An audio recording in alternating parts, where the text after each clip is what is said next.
Every morning, the countdown begins for the markets with meticulous research and analysis designed to help you capitalize on the trading day. Beaming live from the CNBC-TV18 Motilal Oswal studio.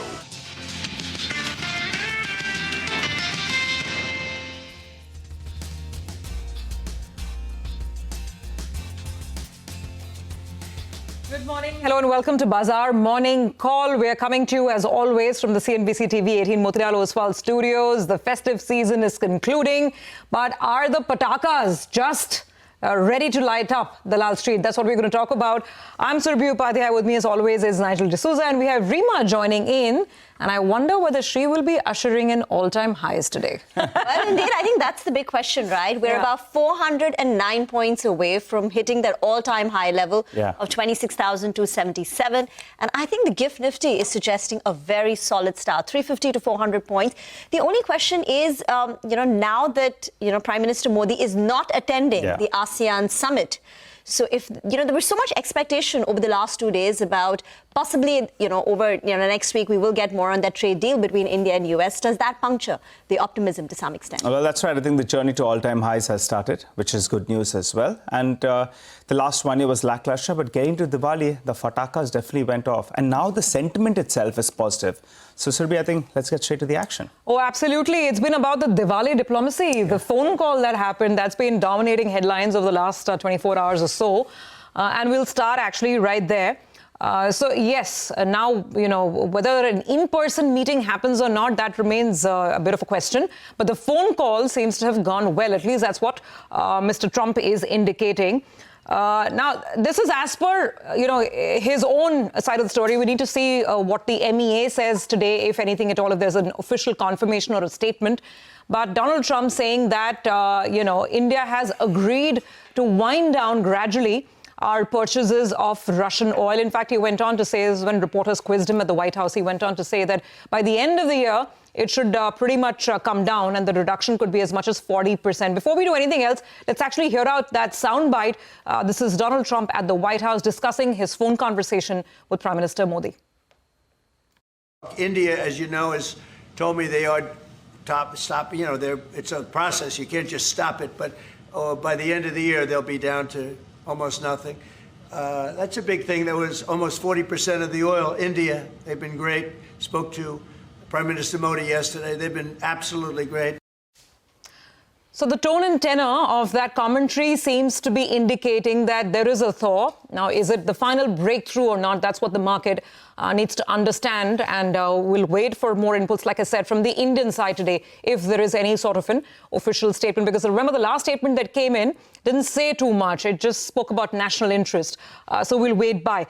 What has also happened in the meantime is that the US administration has increased its sanctions on key Russian oil companies. So both Rosneft as well as Lukoil, the amount of sanctions or the severity of the sanctions has gone up.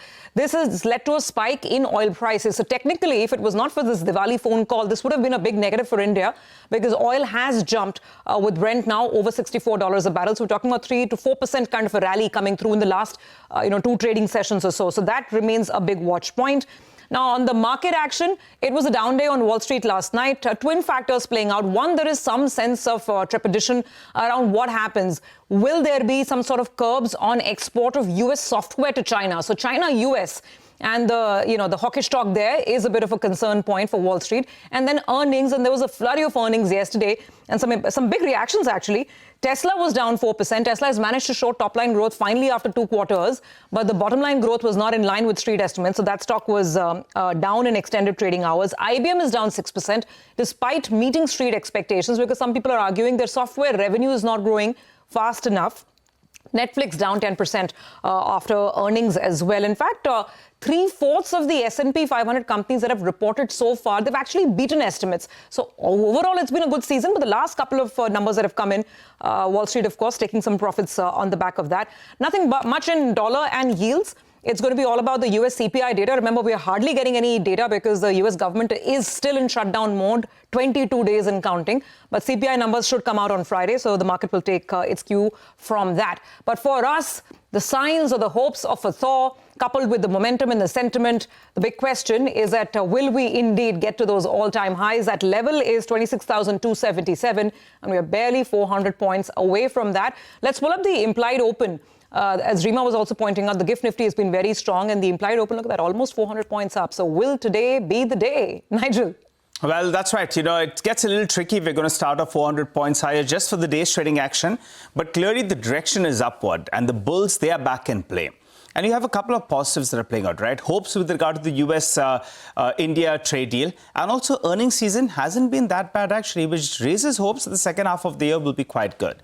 But the big point is that the FI seem to have pivoted here in India. For the fifth straight session, they bought in the cash market, which is very, very good after selling close to around $18 billion in this calendar year itself. And also in the futures market, that's on index futures, the short positioning has come down from around 94% all the way to around 81%, telling you some part of that short covering has taken place. And this is the power of short covering on full display, because the short contracts are down by close to around 57,000 contracts. And just take a look at the bounce you've seen. In this series itself, we're up more than 1,000 points. And that's the way the markets have moved. So the Nifty moving up, the short positioning coming down. And the clients who are at the opposite end of the spectrum, they had long positioning. Well, as the markets now climb up, we're seeing that those long contracts actually have gradually started coming down. So from around 1.35 lakh contracts, they are down to around 86,000 contracts. So they have been booking some profits as the markets have been trending up. What about the options data? Well, the Nifty PCR, that's come down to around 1.08 or thereabouts. You don't want this to be at elevated levels. So that's almost in the middle of that range of around 0.6 to around 1.6 or thereabouts. So the most active strikes come up for you in the screen. 25,900 call, nearly 20 lakh shares added out there. 26,000 call as well, close to around 16 lakh shares out there. So you're seeing the call writing has moved to elevated levels out there. And you're seeing there is some out of the money call buying as well. On the downside, though, that's the first support zone. The 25,500 put continues to remain very, very active. So if you look at a couple of levels, well, till the 20 DMA is holding out, you'll have to say this trend is very much, up and in the northward direction. So that's very, very deep. However, in the near term, going by the options data, you don't want this mark to break on the downside, 25,500 thereabouts, and that beautiful fresh all-time highs. Well, we're on our way to that mark. I think that in the next, maybe in the next, in the October series itself, we could hit that mark. If not, November, we should get there. And what's happened in this series is the Nifty Bank, that's led the way. And with the kind of deals you're hearing about, the flows could continue to remain strong out here and the interest could remain high. So the Nifty Bank will have to play a big role. Moving to stocks that could be in focus, particularly for today's trading session, well, there are hopes that the US-India trade deal could be in the offing. Well, then we'll keep an eye out on stocks that got hit very, very hard. Textile stocks could be in focus, namely maybe Gokul Das as well as Welspun Living. Both these two could potentially be the stocks of the day. So it's a tricky start, but the journey to those fresh all-time highs is well and truly on. Indeed. So that sums up all the macro cues that we're tackling this morning post-Diwali trade. But the other big one is the unwind in gold and silver that happened over the last 2 days. So gold prices have declined for the third day in a row. Overnight down 2%. On Tuesday, it was down 6%. And even silver, the record high was $54.4 an ounce. And now we're below 49 on silver. There you have 40. Just one point, Rima, with this. I look at the Nifty gold ratio. That is, 1 gram of gold and you compare it with the Nifty. That's came down to around 2.1. That's the lower end of the range. Normally, when it comes to these levels, you normally see Nifty outperforms gold. That's what history suggests. At the upper end, it goes to around 4, 4.5 and thereabouts as well. So for the time being, going by that ratio, Nifty gold ratio at around 2.1, risk reward could favor actually equities from here on. Just a technical, study that we have done. Yeah. Got that. Let's now get in Vikas Prashad, Portfolio Manager, Asian Equities at M&G Investment, now joining us on the show. Vikas, great to have you and delayed season's greetings to you. So, well, the big trigger for the Indian markets, at least on the global front, is the possibility of an India-US trade deal. Now, over the weekend, and I'm sure you had a chance to go, the Mint reported an article that a framework deal between US and India is ready that could slash tariffs from 50% down to 15-16%. And this was likely to, get agreed at the ASEAN summit next week. But now what we learn is that the Prime Minister may not attend that meeting. So does that push back expectation? And what is your own expectation of a possible India-US trade deal? Good morning, Rima, and happy Diwali to the CNBC team. Our base case has been that these trade negotiations with the U.S. have gone on too long already. A deal will happen. It will help some of the companies that you were highlighting in the previous segment. And whether it's the geopolitical issue among India, Pakistan, and the U.S., which is tricky, or Russia, India, and the U.S., which is also tricky, we view that in the long term, it's in the best interest of the U.S. to be closely aligned with India on trade, on geopolitics. We know that India doesn't have a policy of full alignment, formal alignment, but a trade deal will happen. It's in the best interest of both sides. And we remain fully invested in India. The setup for Indian equities is quite positive heading into 2026. We still have a couple months left in this year, so we're not looking forward just yet. But when you look at the underperformance of India relative to other just Asian markets this year, China alone was up 20% in Q3. The Korean market is up nearly 70% in dollar terms, 70% year to date. And while the India long-term story is intact, while we have soon, we think this catalyst of a U.S. trade deal, the markets have been underperforming. So this is a great time. This is a great setup heading into the new year. Because hi. So, the thing is, foreign ownership has been at record lows here in India, right? Do you believe the tide is turning decisively? And if yes, which part of the market looks most interesting to you right now? Well, Rima spoke to Deepika a few days ago, just before Diwali, and one of the sectors that we highlighted was defense. We became overweight this sector in 2022, not long after the Russia-Ukraine conflict kicked off. But we have a larger overweight here now, more than 3 years on, than we did at that time, because our conviction in this trade is greater, this investment actually. So defense we still like. Within the autos and auto parts sector, we have been overweight the space this year. We have shifted some of our allocation from the OEMs to auto parts. That remains very interesting. And we're seeing a lot of very interesting IPO companies listing through the public markets in that space. There were some earlier in the year. There are some others coming up.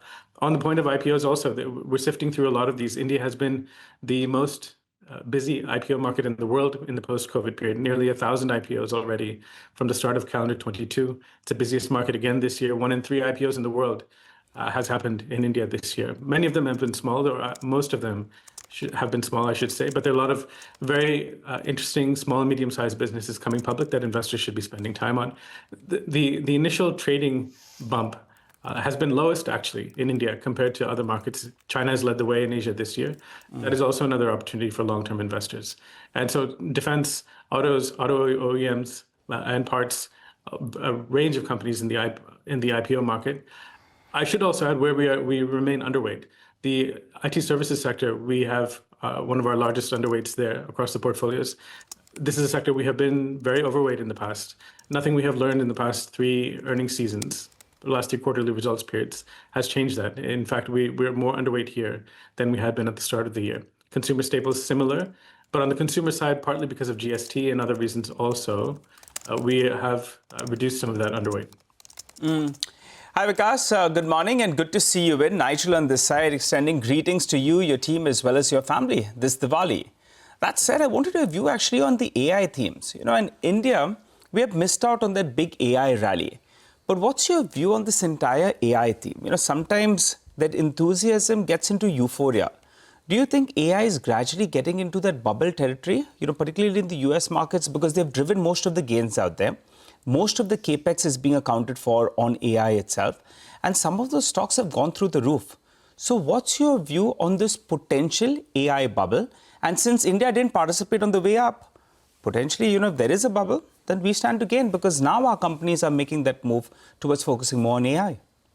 That's an important question, and one that we think about very often. So are there large portions of the global equity markets in a bubble territory? Yes. It's not just in the US. We would say the same for several of the key markets in North Asia, in China, in Japan, in South Korea. Where we have had exposure, we have taken some profits in the past month. Where we haven't had exposure, we think that a lot of these companies in the AI supply chain set us up well for outperformance as a result of their underperformance to come, given how much they've run, how materially they have been re-rated. The AI trade has been absent in India. If anything, the IT services sector has been an anti-AI trade. There is some reason to believe that some re-rating could happen if the AI bubble starts popping around the world. Our view is more on a long-term fundamental basis, which is why we are underweight. But there is also the AI CapEx is coming to India. If you look at the announcement from TCS when they reported a couple of weeks ago, and how some of the moves in the telecommunications sector moved immediately after that, there is, if you look, opportunities to invest in the AI theme in India as well. It's not as broad and deep as it is elsewhere, but that's also part of the appeal of the Indian market. You now have a market with over 6,000 listed companies and nearly 2,000 with a market cap over $100 million. There's a very broad and deep universe for active managers with a long-term horizon in India, which is, again, what is exciting for us. Now, to build on your point about what happens if capital starts leaving the AI trade, some of it absolutely should come to India. There are other reasons for more capital to come to India next year, perhaps, as Korea gets the bump from emerging market status to developed market status. It will happen eventually, if not 26, then 27. So there are various catalysts on our time horizon, in which short-term means 3-4 years, which makes us very excited about Indian equities. So because the setup for India looks constructive, as you said, for 2026, but what is your own view on how emerging markets are likely to perform next year, considering that India does compete with emerging market for flows? It does. If you look at most of the main emerging market indices, India and China account for about half of that. And we remain constructive on Chinese equities. Our sector allocations might shift. We just touched on the AI-exposed names in North Asia and China in particular, where we have taken some profits, or we have not participated in some of the bubblier names in sectors. But India is also a very large portion of that. India should benefit from that. As non-US equity markets continue to attract capital, and that trend reversed a little bit in the summer because of the semiconductor names that are listed in the US, the AI names that are listed in the US. But our view is that over time, in the next few years, this long-standing divergence that we've seen between the US and the rest of the world should reverse. There should be a convergence here, and India and China are likely to lead the way. Okay, all right. Well, we'll see how that shapes up. It's been quite a wait for us here in India in terms of the equity action. Thank you very much for joining in, and wish you a good rest of the week as well. Well, with that, let's quickly move on and tell you what else we've lined up for you on the show. Plenty of interactions coming up. At 8:35, we'll have Amitendu Palit, Senior Research Fellow at the Institute of South Asian Studies, National University of Singapore, and Abhijit Das, International Trade Expert, joining in to talk about this potential thaw. Is it a thaw? Could it be a breakthrough? What to make of this phone call that transpired between President Trump and Prime Minister Modi. At 9 a.m., we'll be joined by Nitin Agarwal of Motilal Oswal Financial Services. We talk about bank earnings and how you could be looking at financials now. At 9:20 a.m., Mihir Vora of Trust MF is going to be joining in. He's our market master of the day. At 9:30 a.m., we talk Diwali Dhamaka. How have retail sales been? Get you some views from Nilesh Gupta of Vijay Sales and Pushpa Bector of DLF Retail. Talk about the festive fervor. Then we have Sandeep Tandon of Quant Mutual Fund joining in. He talks about a view on the markets, retail sentiment at this point in time, and of course, how to look at the flows picture.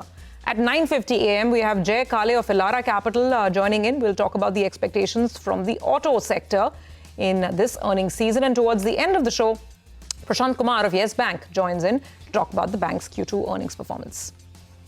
Time to slip into a short break. On the other side, though, we'll go full throttle on the top 10 stocks. For the time being, I give you a sneak peek. Ola Electric, United Breweries, BEL, Dr. Reddy's, LG Electronics, all of them will be reacting to positive news flow. Add to the list, EPAC Prefab as well will be reacting to positive news. On the flip side, Tata Motors, NMDC, Muthoot Finance will be reacting to negative news flow. And there could be a mixed reaction coming in on crude sensitives. Take that break, come back. We get into further detail on all of these names.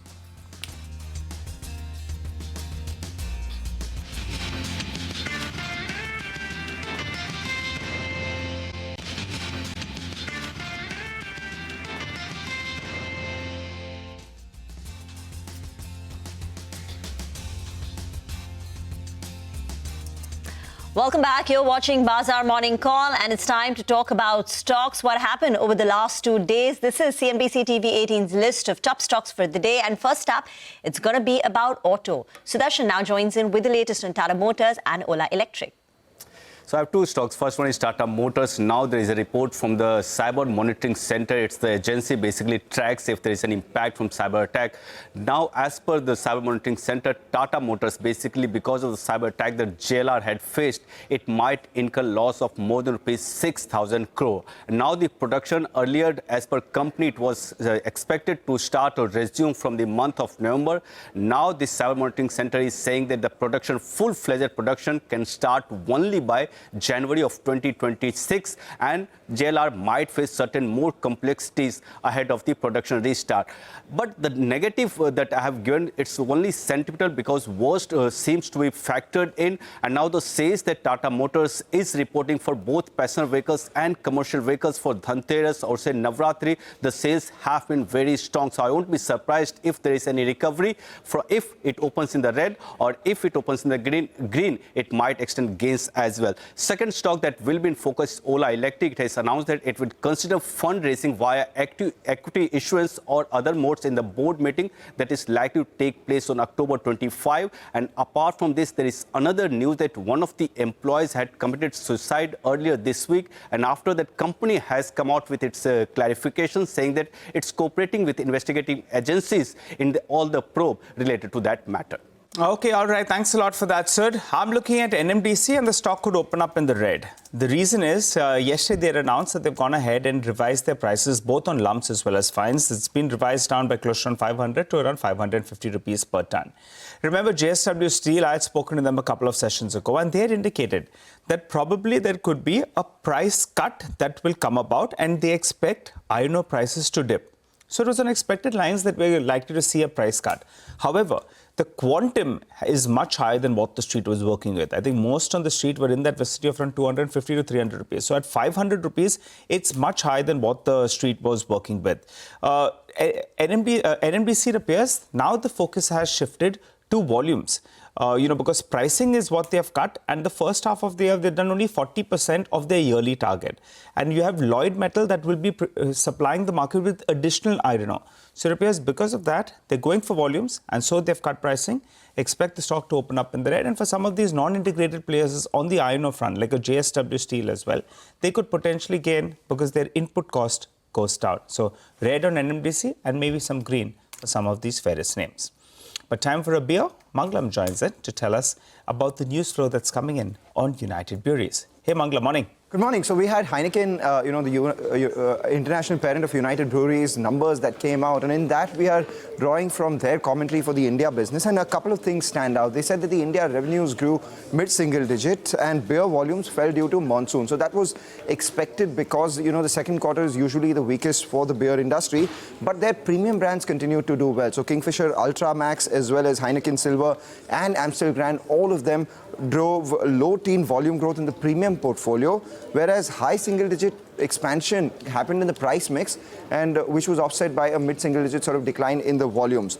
The important thing to track now, because premium products are doing well and the company's got a price hike in Telangana and other key states, margins in the third quarter and the second quarter from here on will be extremely crucial to track. So to that extent, given expected numbers and margin tailwinds, I expect the stock to see some green today.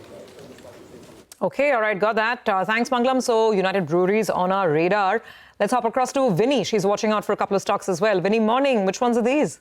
Hi, good morning. So all coming in from different sectors, but the first one we talk about is BEL. Now they have, received a contract of around 633 crores from Cochin Shipyard. This will be involving some supplying of equipment for sensors, weapon systems, as well as communication mechanisms as well. Obviously, this will further strengthen their order book, which is already quite strong. So positive over there for BEL. Dr. Reddy's positive news flow coming in here as well. They've received an EIR from the US FDA for formulation plant in Andhra Pradesh, and this is with a voluntary action indicated. So this is a positive sign there. This is not anything in terms of a concern that comes in for the company.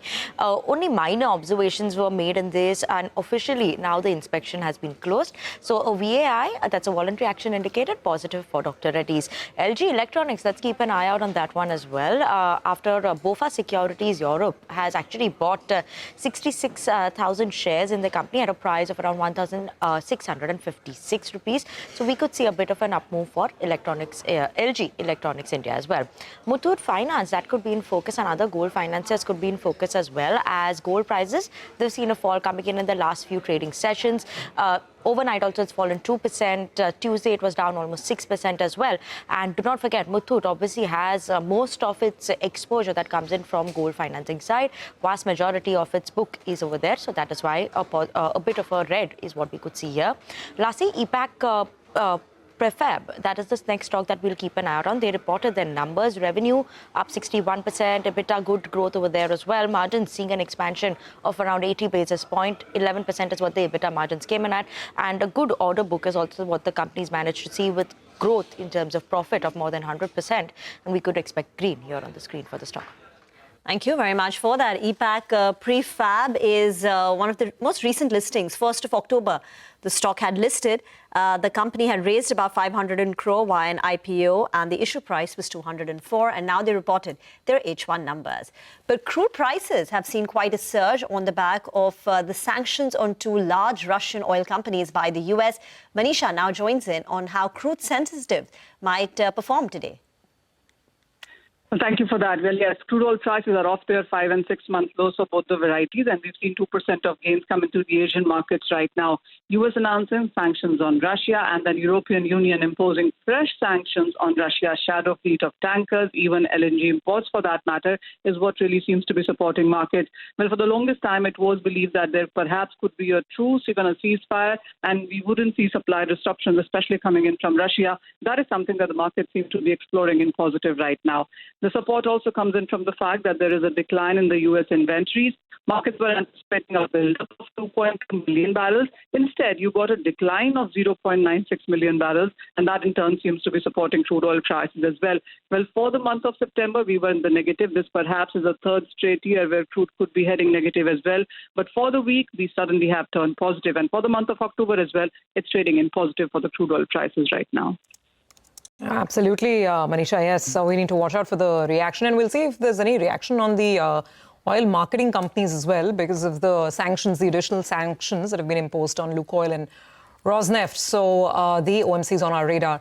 Let's quickly recap our list of stocks to watch then. The ones that have positive news flow would be Ola Electric, United Breweries, Bharat Electronics, Dr. Reddy's, there's LG Electronics and EPAC Prefab. Stocks with negative news flow would be Tata Motors, NMDC, and Muthoot Finance, and mixed view right now on crude sensitives. Let's see how they open up. You know, there's one more stock we should watch, and that's Infosys. Because remember, there is that buyback, that large 18,000 crore buyback. Now, just 2 days back, the promoters, who have a 13% stake, said that they will not participate in the buyback. So basically, if 13% of the shareholding is not participating, for the rest of the people who want to participate, the acceptance ratio goes up. And it's a tender buyback. Just to recap, 1,800 is the price at which they're looking to buy back. Promoters will not be participating in the buyback. So they have 13% shareholding. So keep your eye on this one too. Get into a break then. On the other side, we'll connect with Dipan Mehta from Elixir Equities for some fundamental stock talk.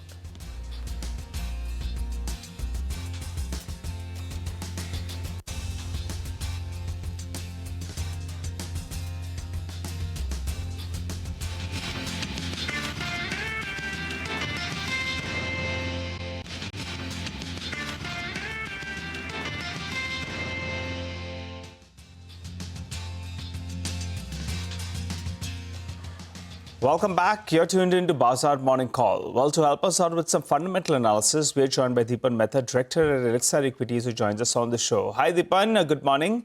Good to see you, Ben. Dipan, what's your view on Infosys? You know, Rima just mentioned before we went into that break that the promoter entities, they have decided not to participate in the buyback. And the buyback price obviously is much higher than the current price. Now, when the promoter is not participating, the acceptance ratio goes up. And it shows that they don't want to take money off the table. I mean, they want to stay in there. They want to hold on to the stock that they have. Your view on this particular move, as well as on Infosys as a stock? Good morning, Najil, and thank you for having me on your show. I think it's a very positive move by the promoters, and it shows a lot of faith in the stock and the IT industry at a time when there are so many doubters, including us.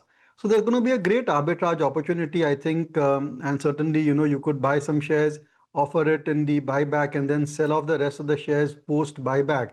And for existing investors, of course, they should offer shares in buyback. So I think these opportunities come. I think they're more like exit opportunities for existing investors. And I think a lot of traders, arbitrageurs will take advantage of this particular corporate action.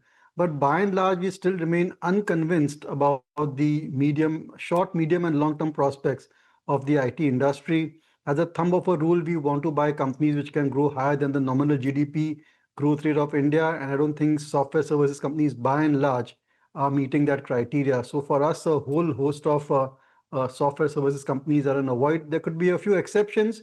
We've discussed from time to time the likes of Persistent Systems, maybe NewGen, Orion Pro, which all have a different business model or are very focused on a particular vertical where they have key strengths or on a particular client where there's good volume coming through. So participate in the Infosys buyback if you are a retail shareholder? Yeah, Rima, absolutely. I think. Okay. 1,800. How much ever goes great for investors. All right, that's useful advice. So, when we spoke to you on Monday, Dipan, you were telling us that SEM India, which was earlier known as ITD Cementation, owned by Adani, is a stock that you're going to buy on Murad Day trading. What else did you purchase yesterday where you have a lot of conviction at these levels? Yeah, Rima, first of all, a disclosure that we have already invested in SEM India for past several years. It's been a great multi-bagger stock. And I still feel that there's a lot of scope for decent returns in this company from these levels as well, because of the reasons that Adani Association, of course, and good order book position and certain technical skills. Having said that, I think we haven't bought anything this particular. In fact, we have sold. So the only trade I did on Murat was to sell HDFC Bank. I'm very negative, I would say neutral to negative on the banking sector, especially large banks.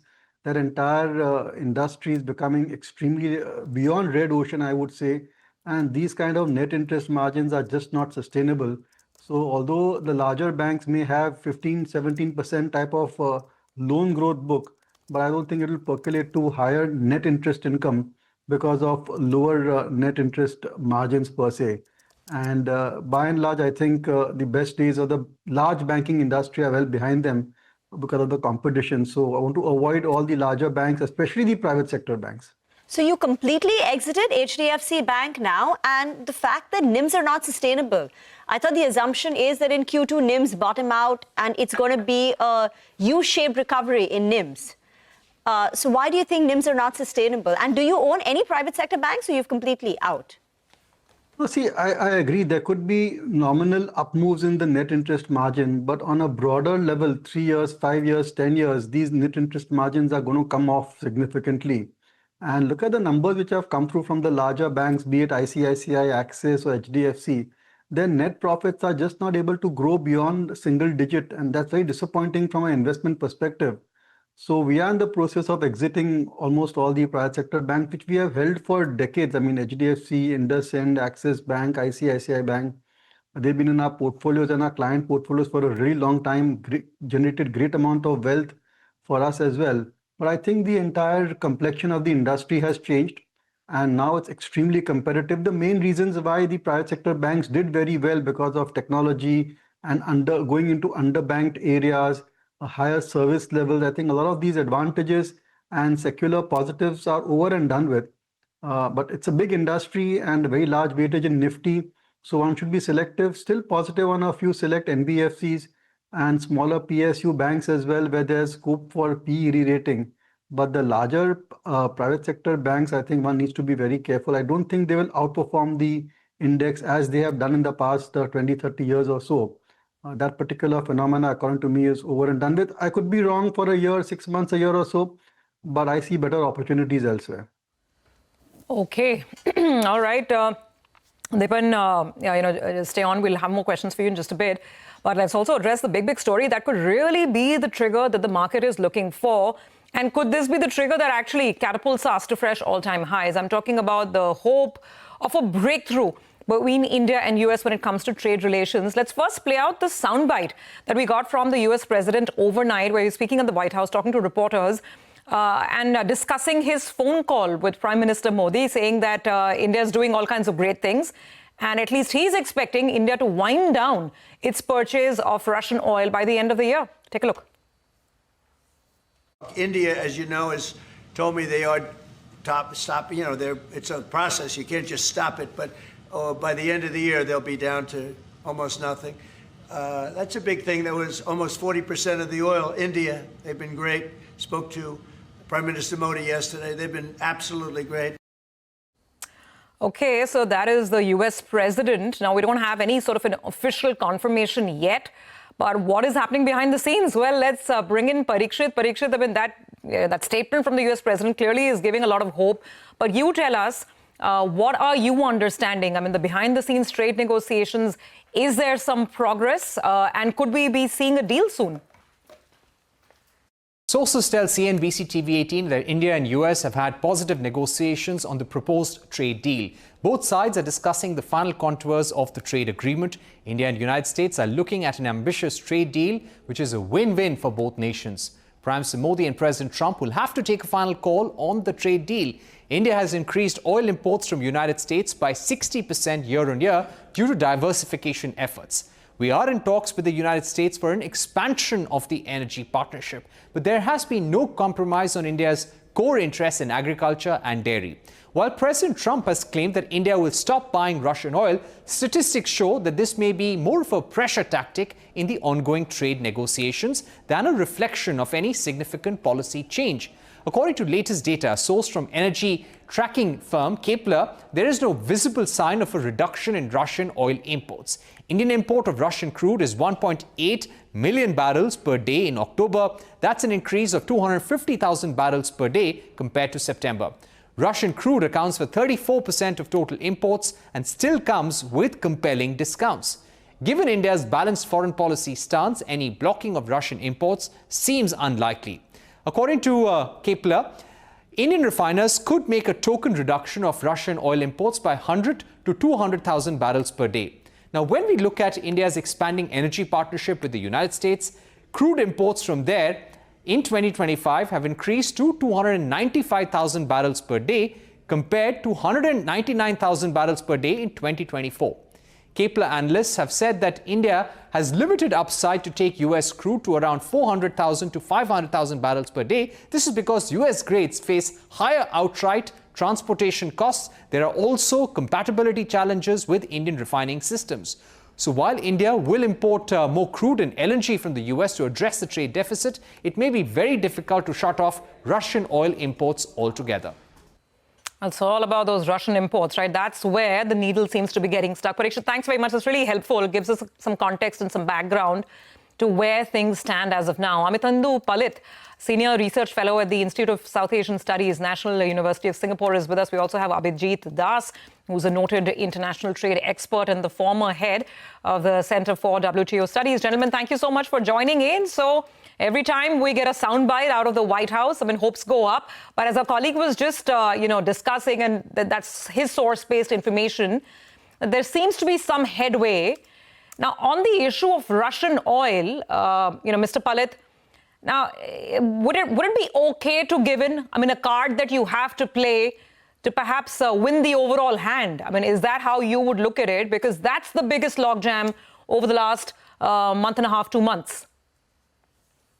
Survi, thank you so much for inviting me to the show. As always, a pleasure to be with you. And let me take this opportunity to wish you a belated happy Diwali to everybody on the show. Lovely to see Abhijit again after a very, very long time. To you too, sir. Happy Diwali to you and to Abhijit and all your near and dear ones. Thank you so much. I think the problem, Survi, that is coming up each time we discuss this subject is that India really has not got a chance to set its agenda in these negotiations. It's reacting to an agenda set by the US. Now, if that is the way we are going forward, and this I have mentioned before on a number of occasions, if you look at the countries which have cut deals with the US, none of them are actually sure about whether they have achieved win-win outcomes or not. They have actually basically accepted what has been given to them after prolonged negotiations using a large number of economically, I would say, suppressive and coercive tactics. You raised the specific question of whether the Russian oil commitment on part of India will create a better ground for the conclusion of whatever talks are going on. Well, it might, but let's also not forget that it's not just the Russian oil that it has stake. India was earlier threatened with probable tariffs if India continues to lift Venezuelan oil. The same might come back if India starts lifting Iranian oil.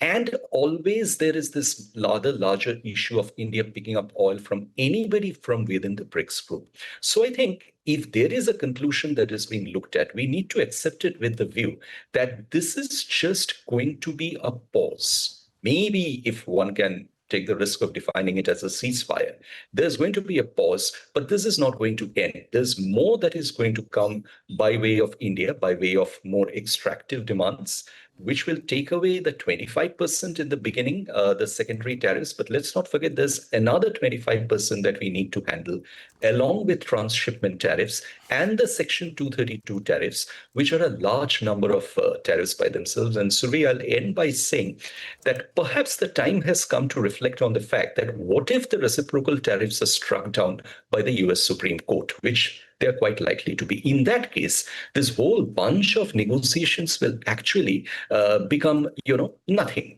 Because then in that case, the focus has to shift to the Section 232, the Section 301 tariffs that might subsequently come on US. And all this hard energy invested in talks would come to none. So just to sum it up, Mr. Palit, you seem to be indicating that India may not want to yield entirely and maybe too quickly on its Russian oil purchases? I wouldn't have actually done it.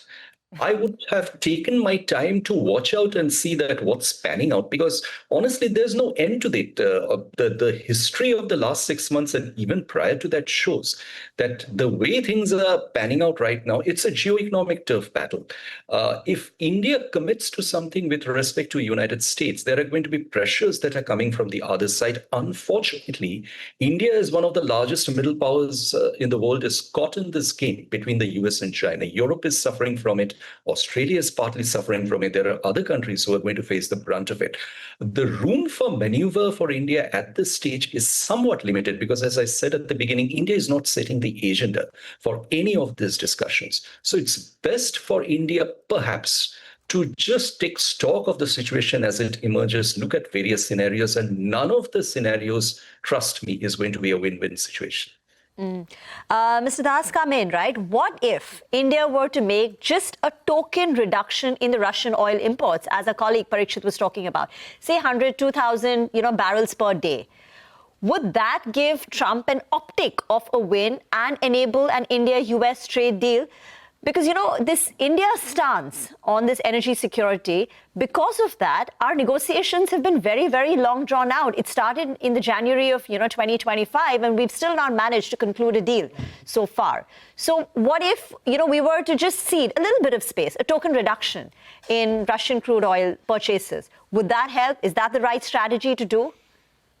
Thank you, Surabhi. It's always a pleasure to be back on your show, and it's great to meet Amitendu Palit, my long old friend.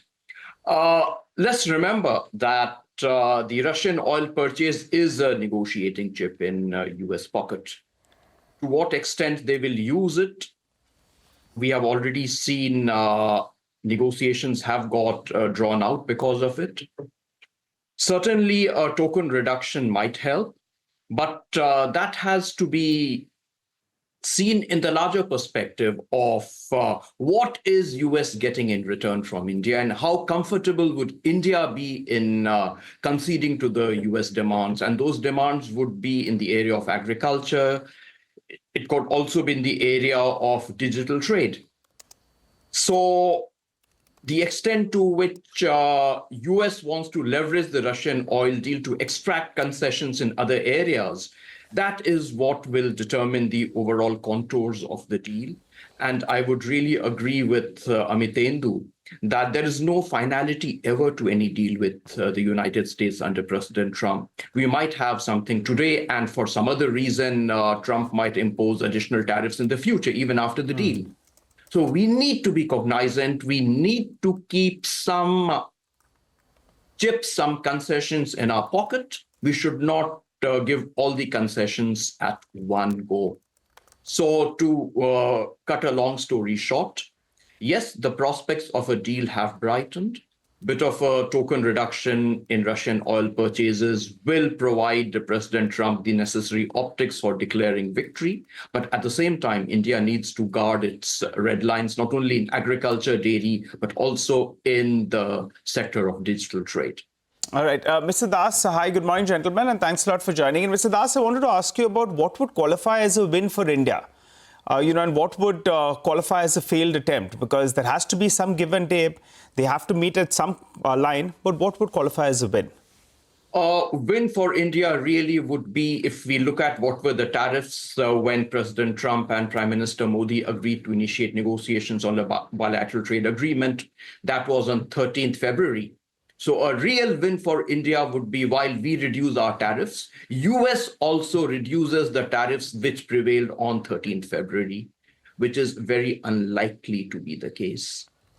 So even if the US gets rid of the Russian oil penalty, even if the reciprocal tariffs comes down from 25 to say 10% or 15%, we are still worse off compared to where we were on 13th February. So I really find it difficult to categorize any outcome which retains some element of the reciprocal tariffs while India reduces its tariffs on US as a win-win. And very rightly, that's what Amitendu has also said, that a deal where India reduces tariffs, whereas US does not reduce the reciprocal tariffs completely, it would be very difficult to characterize that deal as a win-win. Gentlemen, very quickly, we only have 30 seconds left on the chat, but let me ask you this. Again, going back to the oil issue, I mean, this morning we also have additional news, right? US has slapped additional sanctions on Lukoil and Rosneft. And we buy from Russian giants like Rosneft. So, in effect, I mean, could this anyway be forcing India's hand? Because if the sanctions have been, increased, and I don't have immediate specifics right now, I mean, I don't know if Indian buyers, IOC, HPCL, BPCL, whether they'll have a real workaround with higher sanctions coming in on the biggest Russian entities. Maybe quick 10 seconds if you have a point here, Mr. Das? Certainly, this is part of the pressure tactics, negotiating tactics to compel India to agree to US terms at the last stage. And it's always what happens in negotiations. That's what Trump is doing at this juncture. And Mr. Pallad, when we took your earlier point, you're saying you wouldn't give in so quickly, but with sanctions, more sanctions, but how do we buy Russian oil, even if we want to continue buying up to that 1.8 million barrels a day that Parikshit was alluding to?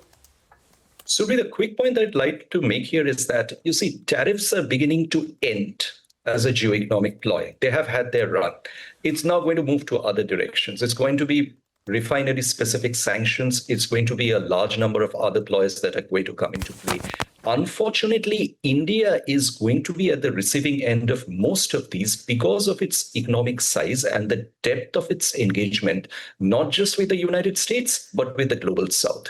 So India really cannot avoid the US effort to squeeze it inside economically within a limited space from a large variety of areas. So having said that, my simple point at this stage would be that I do understand the heavy pressure that is there on Indian negotiators at this stage to relax on the subject of Russian oil. Perhaps that might be the way forward for the immediate time being, but this has to be accepted with the fact that more will be coming by way of coercive and extractive tactics going forward.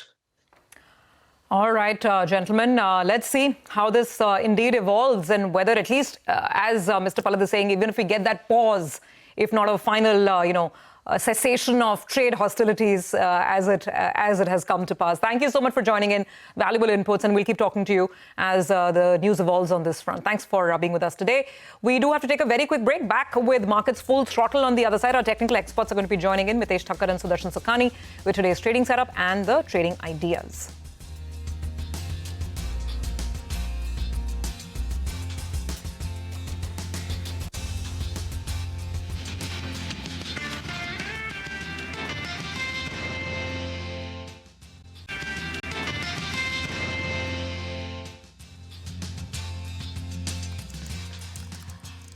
Welcome back. Dipan Mehta is still with us to help us navigate through all the cues and look for individual stocks. Dipan, in the past, you've liked Bharti Airtel, and I was just reading Bharti Airtel has delivered the strongest market performance of any major Indian conglomerate in the last 1 year, Sambat 2081. So the Bharti Group's market capitalization went up by close to 2.5 lakh crore last year. Now, after this kind of a rise, and the stock is anyway at fresh, high levels, would you advocate buying, or is all the good news in the price? No, Rima, I think that existing investors should remain invested and look to buy into the stock only at corrections. It's now fairly richly valued, but the earnings momentum continues. And if you look at the Nifty stocks, there are only a handful, maybe 10, 15 stocks which can grow double digit and mid-teens, and Bharti Airtel is one of them. Very impressed with Jio's numbers, so it'll get reflected in Bharti Airtel numbers as well, where we should see an improvement in the profitability. And I think that they have got a lot of valuable assets like the African operations, and there are other allied businesses also within Bharti which may do very well. The data center also is going to be maybe a profit driver for the company per se. So right now, I think remain invested and look for buying the stock at corrections. That would be my view. Okay, all right, Deepan, shorter chat today, but thank you so much for waiting by. You have a good trading session, and greetings of the new year once Thank again. you, and same to you. All right. Thanks for joining in. We need to take a break, come back. We'll have the pre-open rates. And also we'll get that conversation going with Nitin Agarwal of Motilal Oswal Financial Services. Talk about some of those blockbuster Q2 banking numbers we've seen so far and get his view.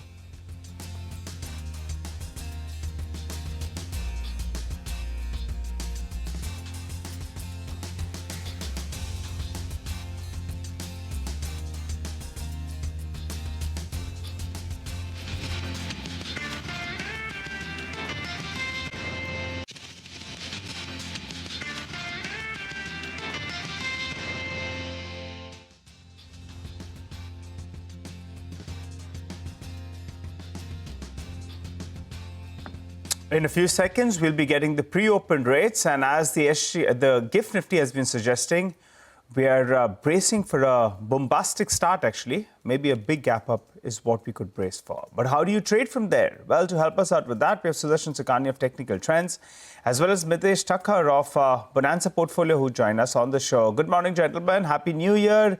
Diwali greetings as well to you, as well as your families. Mitesh, you go first. What's the approach to trade? Good morning, Nigel. A very happy New Year to you, family, and the entire CNBC. Couple of things. One, I think on the Diwali session, we were discussing if the long-term charts have changed and we could see some more upside traction, possibly getting into new highs. And I suggested that's the pace which is, the way the charts are developing.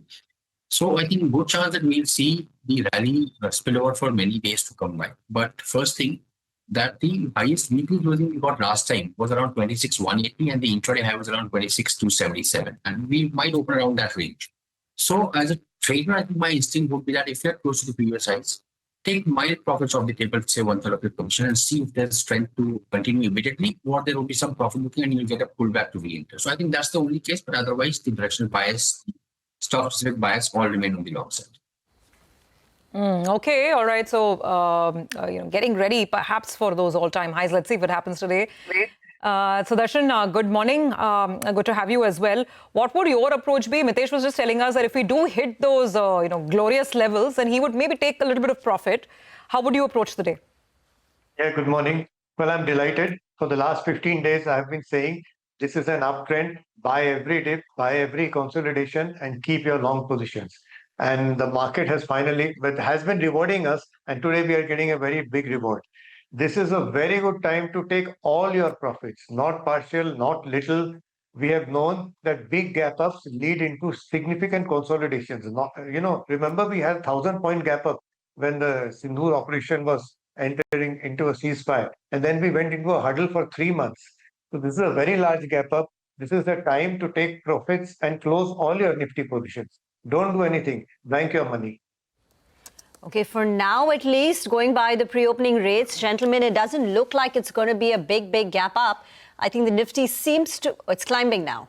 100 points up, now 136 points. We'll let it settle, but it doesn't look like the 350, 400-point pop that the GIFT Nifty was suggesting. So let's get to stocks then.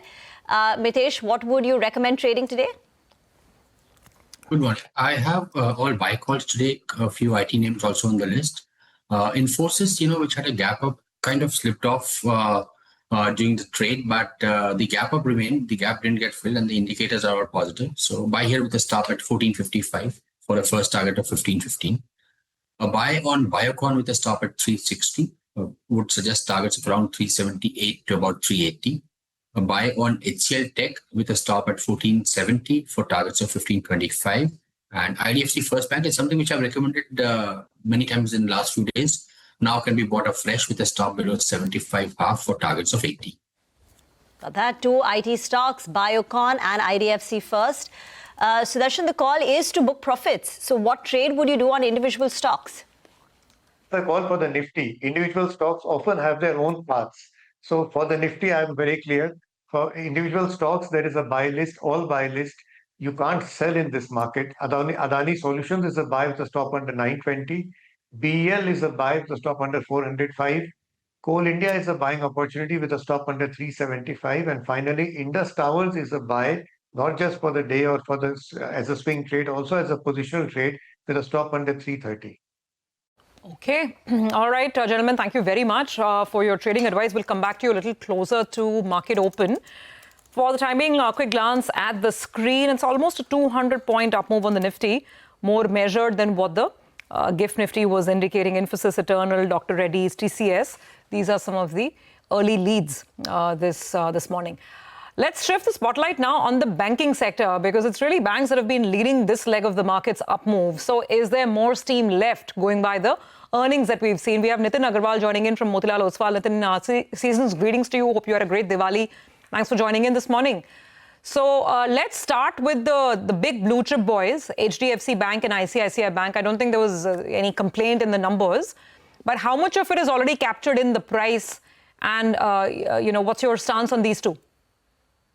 Yeah, hi. Thank you for having me, and wish you and our viewers a very happy Diwali. And so both the large banks reported fantastic numbers. If you look at ICICI reported an adjusted expansion in margins, and HDFC Bank also reported a slightly lower dip versus what we were expecting. And given how the loan growth is likely to look up in the coming quarters, and already we have seen a good traction in the second quarter, we remain optimistic on the earnings outlook for both the banks.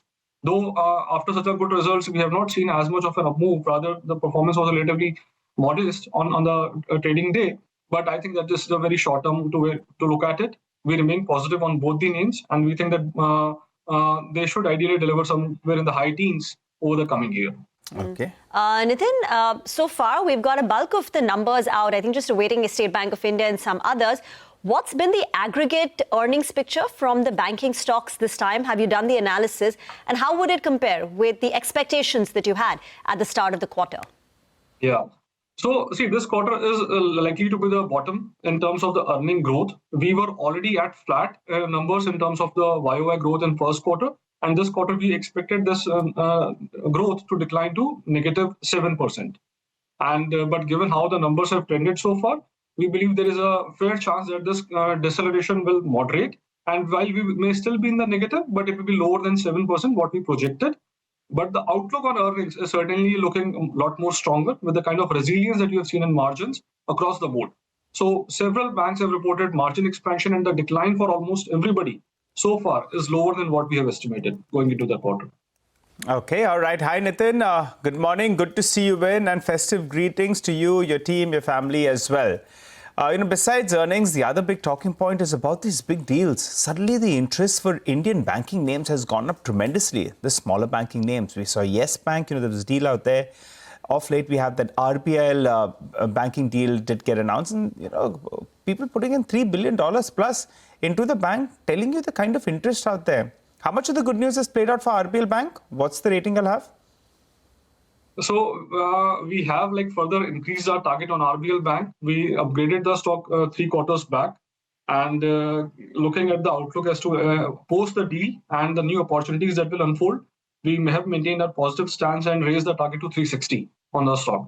We believe as to the execution and the opportunities that will unfold and how well the bank is able to capitalize on those opportunities will all be critical. But looking at just the size of the deal, the association with the GCC and the involved countries, and the kind of opportunity, because you will benefit on both the asset side, the fee income, the liability traction, the NRI deposits, export financing. So many opportunities are there, and it will all depend on as to how the things unfold from here. But the progressive step that the RBI has taken has certainly brought in a lot of interest and attention to these mid-sized banks, which have been trading so much cheaper when you compare to the large banks. Nitin, so among all the banks that you cover and the ones that you have a buy call on, which ones have the maximum upside? I mean, in terms of your target price, I'm just trying to understand from an investor's perspective, where do you see maximum risk reward from here?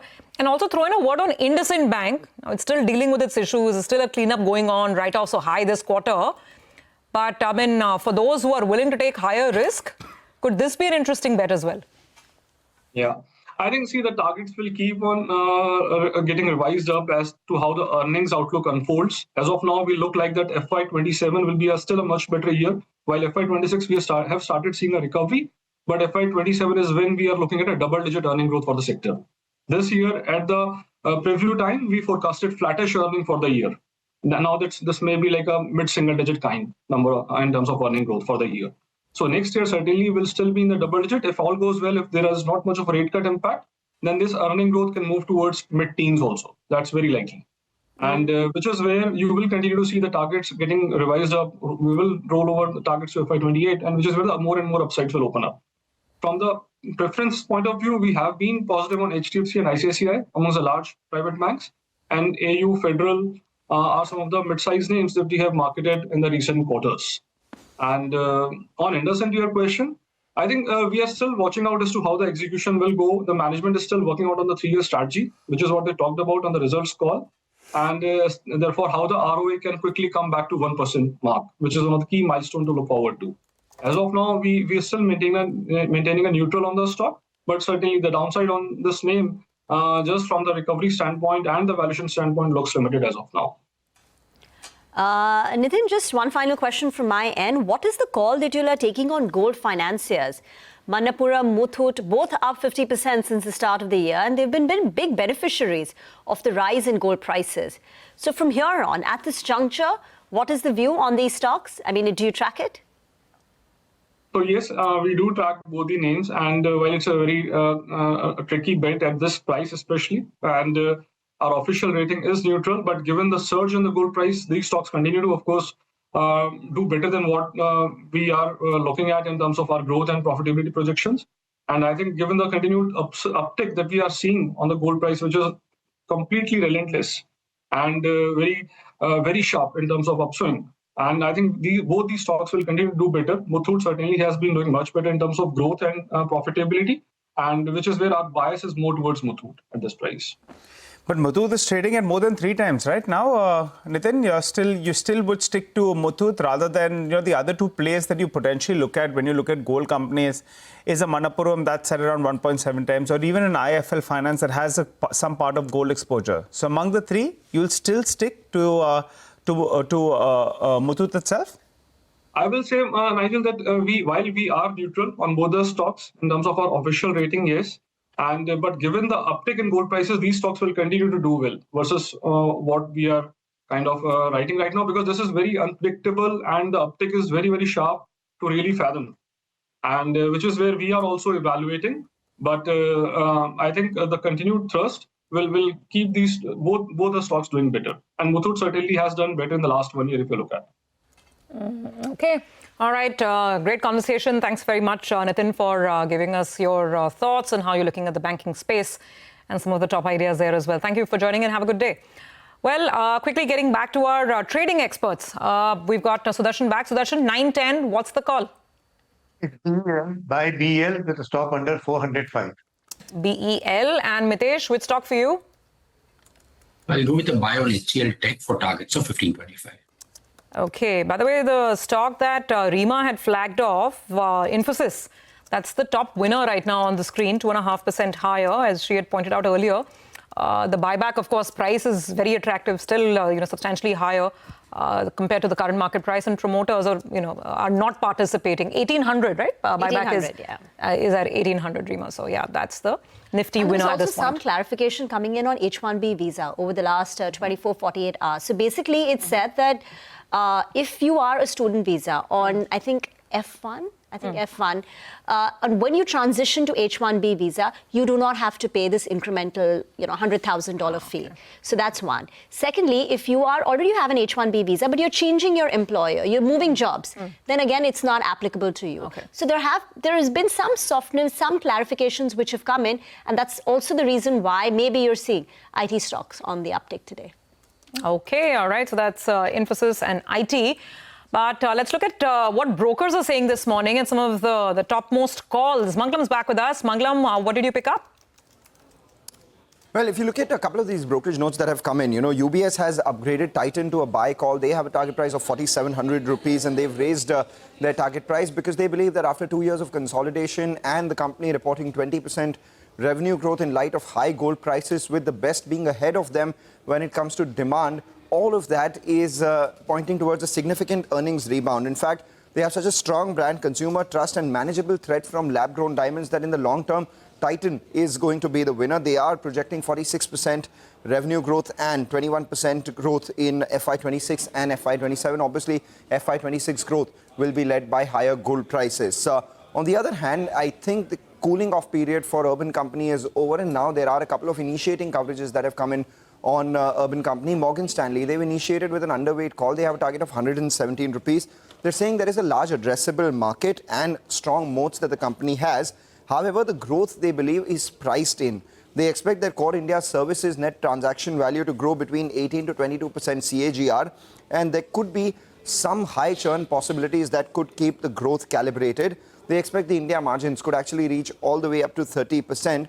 Valuation multiples likely to be in line with all the other listed internet business peers. Goldman Sachs too, they have an underweight or other neutral call. They have a target price of 140 rupees. They're saying that the business strength and outlook are already priced into the premium valuations, which they believe is at 9 times FY26 sales and 64 times FY28 EV to EBITDA. So pricey, but a good story. Okay, that's Urban Company. Got it, Manglam. Thank you very much for that. UC is down about 1% as we kickstart today's trading action. So it's going to be a more measured start, not as much as what the GIFT Nifty was indicating. But nonetheless, it is about a 180-point pop for the Nifty at the start, and 26,000 is here after a long wait. I think it was September 24 last when we were at these levels, 26,000. So it's been a long grind, a long wait, and finally the bulls have managed to take the mark. And now let's see what the leaders are looking like. Infosys right on top, almost 3% up on that stock. It has its peers in quick succession: HCL Tech, TCS, Wipro. So IT is off to a very solid start this morning. Titan, the stock that Manglam was just highlighting on the back of that brokerage note, 1.5% up on Titan as well, so looking good. Shriram Finance, there's intense speculation around Shriram Finance. Is a large Japanese conglomerate looking at taking a strategic sale. Company hasn't independently confirmed it, but the buzz refuses to die down. 1.5% up on that stock as well. Let's see what else. Tata Steel, Bajaj Finance, Hindalco. These are some of the other gainers. HUL and Reliance, the big boys, they're chipping in quite nicely as well. 0.5% to about 0.7% on the upside. The downside is not too much, actually. Just Interglobe Aviation, there's Max Healthcare. A little bit of red on these stocks, but otherwise looking good. And for now, guys, we're holding on to this 160, 170 point sort of a gain. Well, that's right. The broader market, so plenty of stocks are moving around. It mentioned today the stocks of the day could potentially be those that got hit when we didn't get a favorable deal coming out of the United States. So for the time being, you have Gokul Das, Welspun Living and Indocount, all of them on fire, gaining anything between 5 to around 10%. On optimism that India and the United States are getting to a trade deal. So just take a look at those stocks. They're building on gains as we speak. So hopes are very high, and that's why all these three names doing pretty well. Welspun Living as well, Indocount. Let's get both those two up. Also throw in there the seafood plays. You have Apex Frozen as well as Avanti Foods. Both those two stocks, large volumes, big gainers today. Both of them up and about in trade today. EPAC Prefab, that's the other stock that's dancing away. Came out with its set of numbers. And that one as well has popped up in trade. So good up move is what we're seeing on that one. What's losing out? NMDC. NMDC is down. The price cut that came about was larger than expected. The street was bracing for a 250, 300 rupee price cut at most. The price cut is to the tune of around 500 to 550 rupees, which explains why that stock is down closer around 3%. So a good start to trade. Above the 26,000 odd mark, breadth of the market in favor of the number of stocks advancing. Yes, it's Diwali. Manappuram and Muthoot, though, are having a bit of a dull day. Stocks have opened with a cut of about 2.5%, tracking the decline, the profit booking, and the unwind seen in gold prices.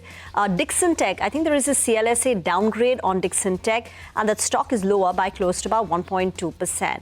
But, really, it's the, garment names, and the gains are extending to so many other stocks. So it's Vardhaman Textile, a Himmat Singha Seed, a Trident, across the board. We spoke about Kitex Garments and Gokuldas Exports, which are seeing a double-digit up move. But the gains are cutting across the entire textile value chain, and stocks are doing very, very well. And the other one are the shrimp makers, so Avanti and Avanti Feeds, for instance, up also close to about 5.5%. Jain Resource Recycling, again, a recent listing, and the company has announced some expansion plans, and that stock has opened up with a gain of about 2.5%. A couple of banks are doing well. AU Small Finance Bank, a stock Nitin was just talking about that he likes. DCB Bank, also higher in trade. Shriram Finance has now moved up to a gain of nearly 1%. And in IT, mid-cap IT, you've got a Birla Soft, Sonata Software, Persistent, Emphasis, Coforge, also opening up in the green. So generally, green on the screen for IT this morning. Okay, all right. Well, time to go to our market expert. We have Mihir Vora, Chief Investment Officer at Trust Mutual Fund, who joins us on the show. And this time, it's special. It's in the studio. Hi, Mihir. Good morning. Welcome to the studio. Extending greetings to you, your team, your family as well. All the best for the new year. And hopefully, we'll have better times for the markets as well. That said, Mihir, in the last couple of weeks, you've got into a good space, right? The feel-good feeling. I mean, towards the end of September, everyone was singing, "Wake me up till September ends." And October has been very, very good. We're up more than 1,000 points on the Nifty itself, and individual stocks have done quite well. How are you feeling about the market? Post this big run, earnings don't seem to be that bad. Q2 was supposed to be a washout. It seems to be a little bit better. So how are you feeling about the Indian markets? And do you think for the next year or so, we should be bracing for better times? Absolutely. First of all, wishing everyone a great Vikram Samvat 2082.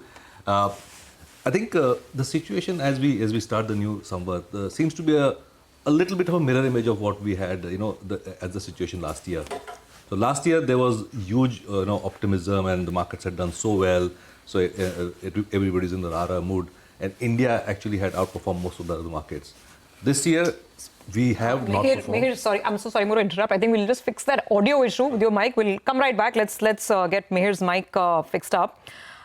In the meantime, I'm just checking if there are any other movers and shakers. But actually, textile and apparel is the only real clear trade. And like Rima and Nigel were pointing out, there are so many other names. Look at even Pearl Global now, 5.5%. Indo Count, Gokuldas, even Arvind. I mean, Arvind is more local facing. But anything and everything that's textile or apparel is up and about this morning. But I think, Mihir, we've got the audio back up. So you were telling us how this year, the start of this year, the Samvat, is a mirror image of last year. Absolutely. Because you were in peak optimism, September, October last year. Now it's some optimism coming back after a 12-month wait. Absolutely. And, everybody's complaining markets have not done and all that, for the last 12 months and all. So it's a good place to start with psychologically, because definitely there's no euphoria at this point in time. On the other hand, even the macro situation is a bit of a mirror image. Last year we had more of inflation concerns in India. Now it's the other way around. There are potential inflation concerns brewing in the West, but India is in a good spot. We have no inflation. In fact, there is ample scope for cutting rates, etc. Last year we were not sure about government support, but this year, government, RBI, everybody's whatever it takes mode to stimulate the economy, budget-wise, GST cut-wise. And we have seen proof of the pudding that, these cuts worked, and at least the initial, ground level feedback from the Diwali season seems to be very good. So we are starting off on a good valuation base with low expectations, somber kind of expectation, but the incremental, delta on the macro seems to be better. Mihir, so the catalyst for an up move is always earnings growth, right? So what do your channel checks suggest? Where is growth coming in? What are the numbers going to look like for Q3 and Q4 that you would be comfortable chasing? So we know Zomato does well, but we also know it's an expensive stock. So tell us about the growth stories that you are willing to chase at this juncture right now. See, there are two things to look forward to. One is the immediate quarter, which is the December quarter.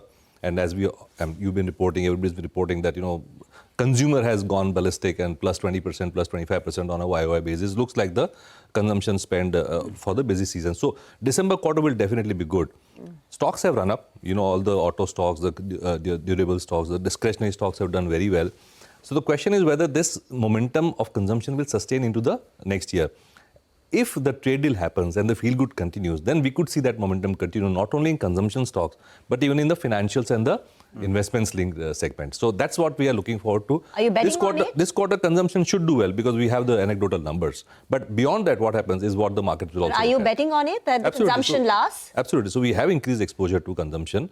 But the question is, how much more do we need to now go into banking and the other segments also? Okay, and that is only contingent on a trade deal being struck. Trade deal being struck and the momentum in consumption continuing. So the top 3 themes that we're looking at, to play from here on is what, according to you? So consumption continues. Yes. Question is, how much more do we want to go into banking? Because banking is one of the most ignored sectors for the last couple of years for good reasons. But now, if the momentum continues, then there is no way that the economy can grow at 7-8% or even 6.5% without the banking segment growing at least 12 to 14%. Yes. If that credit growth comes through at about 14% or so, 13 to 14%, then we could have a good re-rating of both the private sector and the public sector banks. So far, most of the heavy lifting as far as performance of the financials is concerned has been done by the capital market stocks and the NBFCs. Right. But banking has much more weightage in the overall indices. So if banking performs, that will be the engine to drive the markets for the next leg. So consumption and banking. And of course, I keep saying, structurally we can't grow at 7+% without physical investments. Yes. So the push on infra and more importantly, I tweeted about it also, private sector capex, the animal spirits of the private sector capex have to come back. Yeah, which we've not really heard from any bank. Every time in these banking result commentaries, I'm always waiting to see if any banker is saying that suddenly, corporates are lining up. But I think it's, the hopes are that it'll start in due course. On consumption, Mihir, because it's a very wide basket, you're clearly positive. But then what side of it? Staples or, consumption? Anything is consumption, including autos. Absolutely. So if you could just be a little more specific there. So we focus more on the non-staples part of it because staples, most categories except some innovative companies, most categories have become saturated. So if you look at toothpaste, toothbrush, soaps, etc., they're not going to be high growth categories and valuations are not cheap in any case. So that is a structural underweight for us. We're looking at more of incremental data points on the two-wheeler side and the passenger vehicle side because we have, if you look at the last few months, numbers are fine, but look at the structural issue.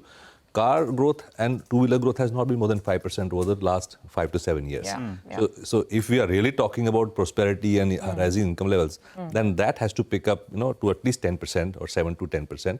That's when we can see that, okay, there's a trickle-down impact of job creation, etc. On two-wheelers, what do you like? What's the focus out there? On two-wheelers, we like most of the, innovative producers. So there are some which are more rural focused. I think earlier it used to be more urban focused.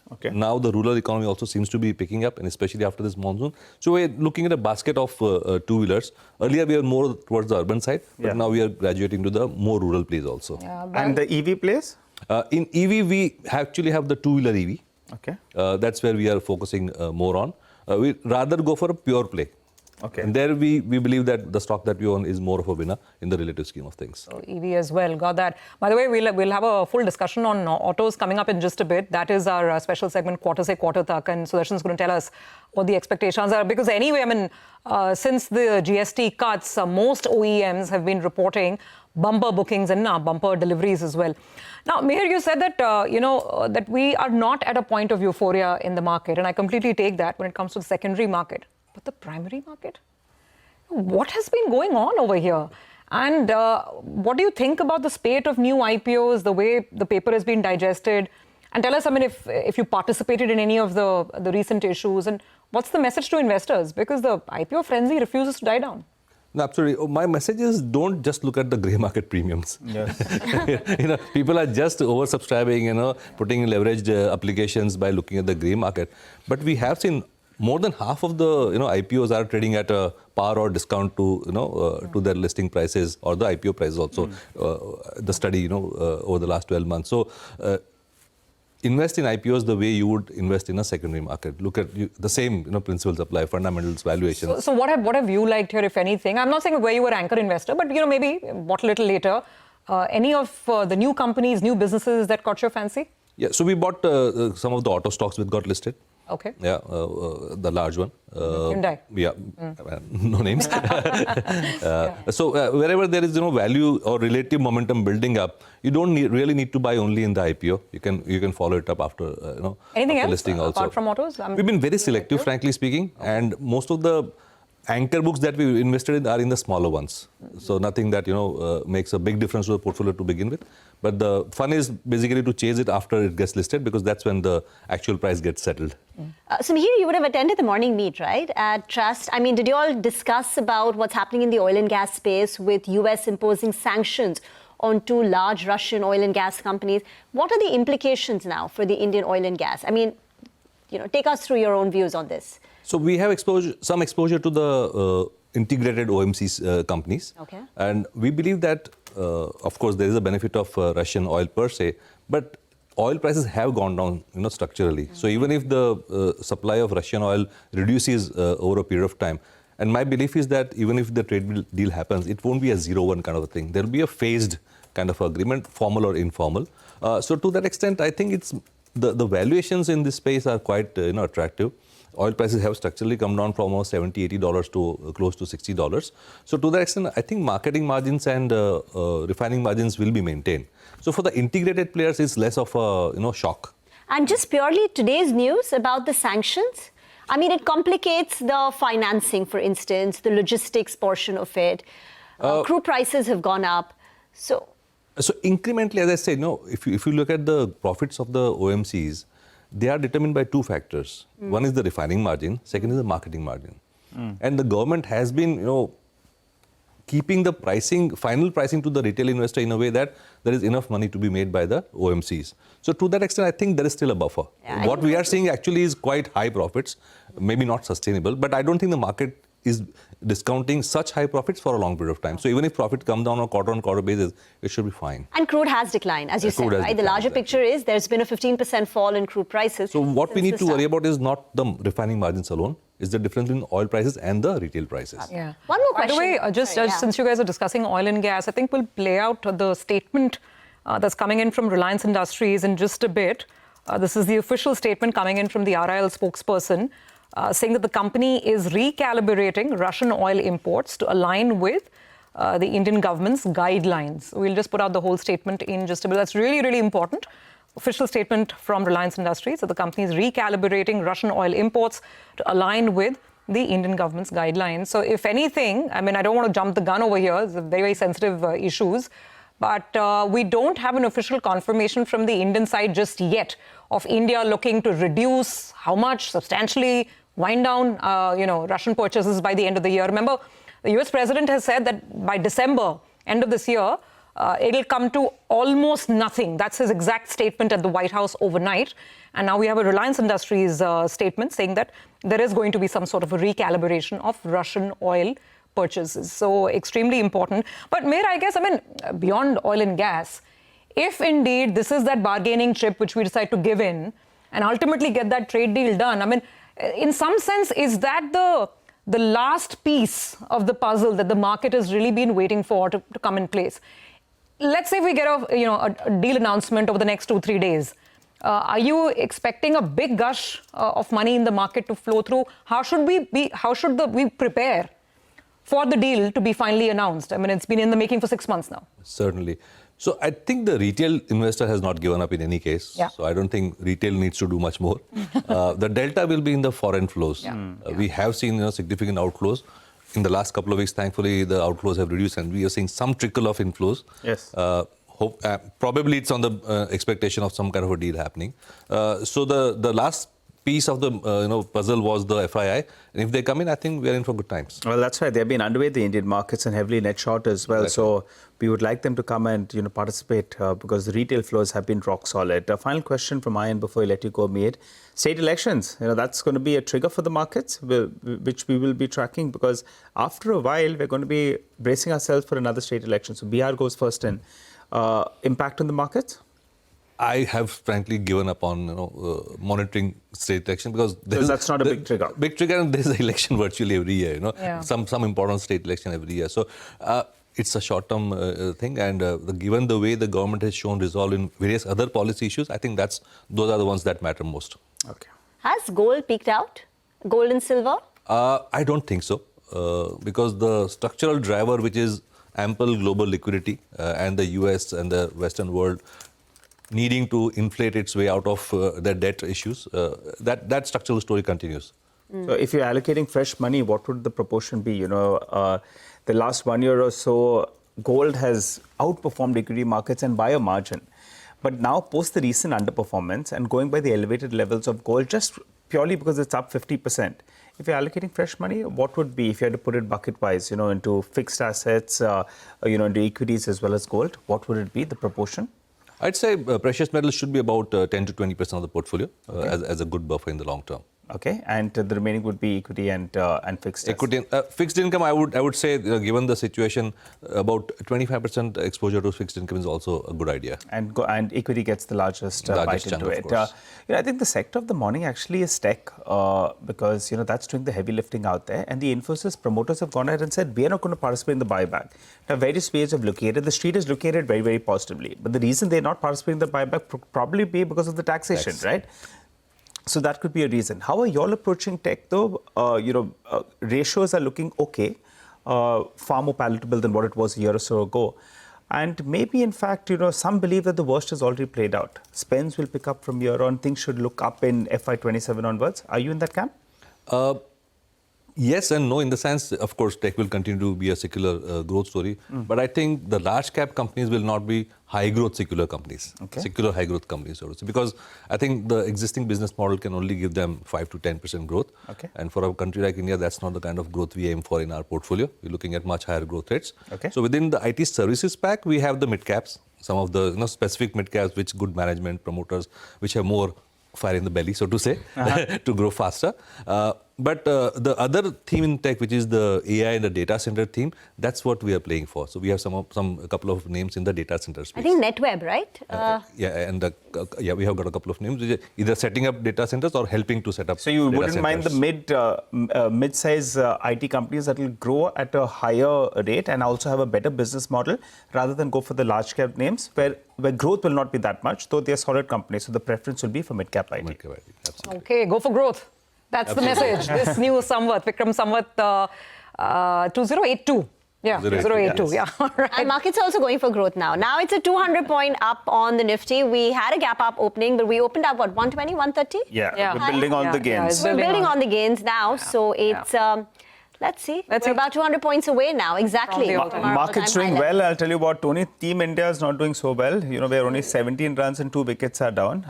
We started a little bit slow and going at a run rate of just 2 to 3 runs and over. So hopefully our boys pick up. I think Gill just went and, we have Rohit still out there. So tracking both the on-screen action. And unfortunately, Kohli as well has gone for a duck. So hopefully our boys, get some inspiration from what's going on in the markets. And by the end of today, we'll be celebrating both. 200 points higher on the Nifty, and hopefully the boys as well in blue, they fight back. Oh, super. Well, Mihir, thank you so much for joining in. Once again, wish you all the very best for the new year that has started. Thank you for joining in. Okay, back to the screen. So let's actually look at some stocks as well that are bouncing around. Bharat Forge is up 4%. They have won a pretty large order actually on the defense side. For, I think, carbines along with the Adani Group. So that's one stock that's on the radar. There's also EPAC prefab. Let's go to Vivek to find out why EPAC prefab is buzzing as much as it is. It's almost 12% higher. Okay, it's from that 12% gain now, it's still 8.5% higher. Vivek, fill us in on the details. Well, that's right. Remember, this is a recent listing in a market cap of around 2,000 crore. A company like the name suggests, makes prefabricated steel buildings and very similar to a Pennar Industries. Now, the company, over the weekend came out, over the last 2 holidays has actually come out with Q1, Q2 as well as H1 operational updates. Company got listed towards the end of last month. With that context, revenues for Q2 higher by over 61%. The EBITDA very strong, higher by over 80%. EBITDA margins expanding by over 130 basis points on the back of operating leverage benefits kicking in, and profitability more than doubling in. Order book on a sequential basis appears to have moderated slightly, but still quite healthy at over 650 crore. So overall strong set of numbers. No wonder then you're seeing the stock doing very well in the session today. Okay. Thank you very much, Vivek, for joining in. Now moving on to the next topic of discussion. And now we're talking about retail, the pickup in consumption seen during Diwali. So joining in are Nilesh Gupta, Director at Vijay Sales, and Pushpa Bector, Senior Executive Director at DLF Retail.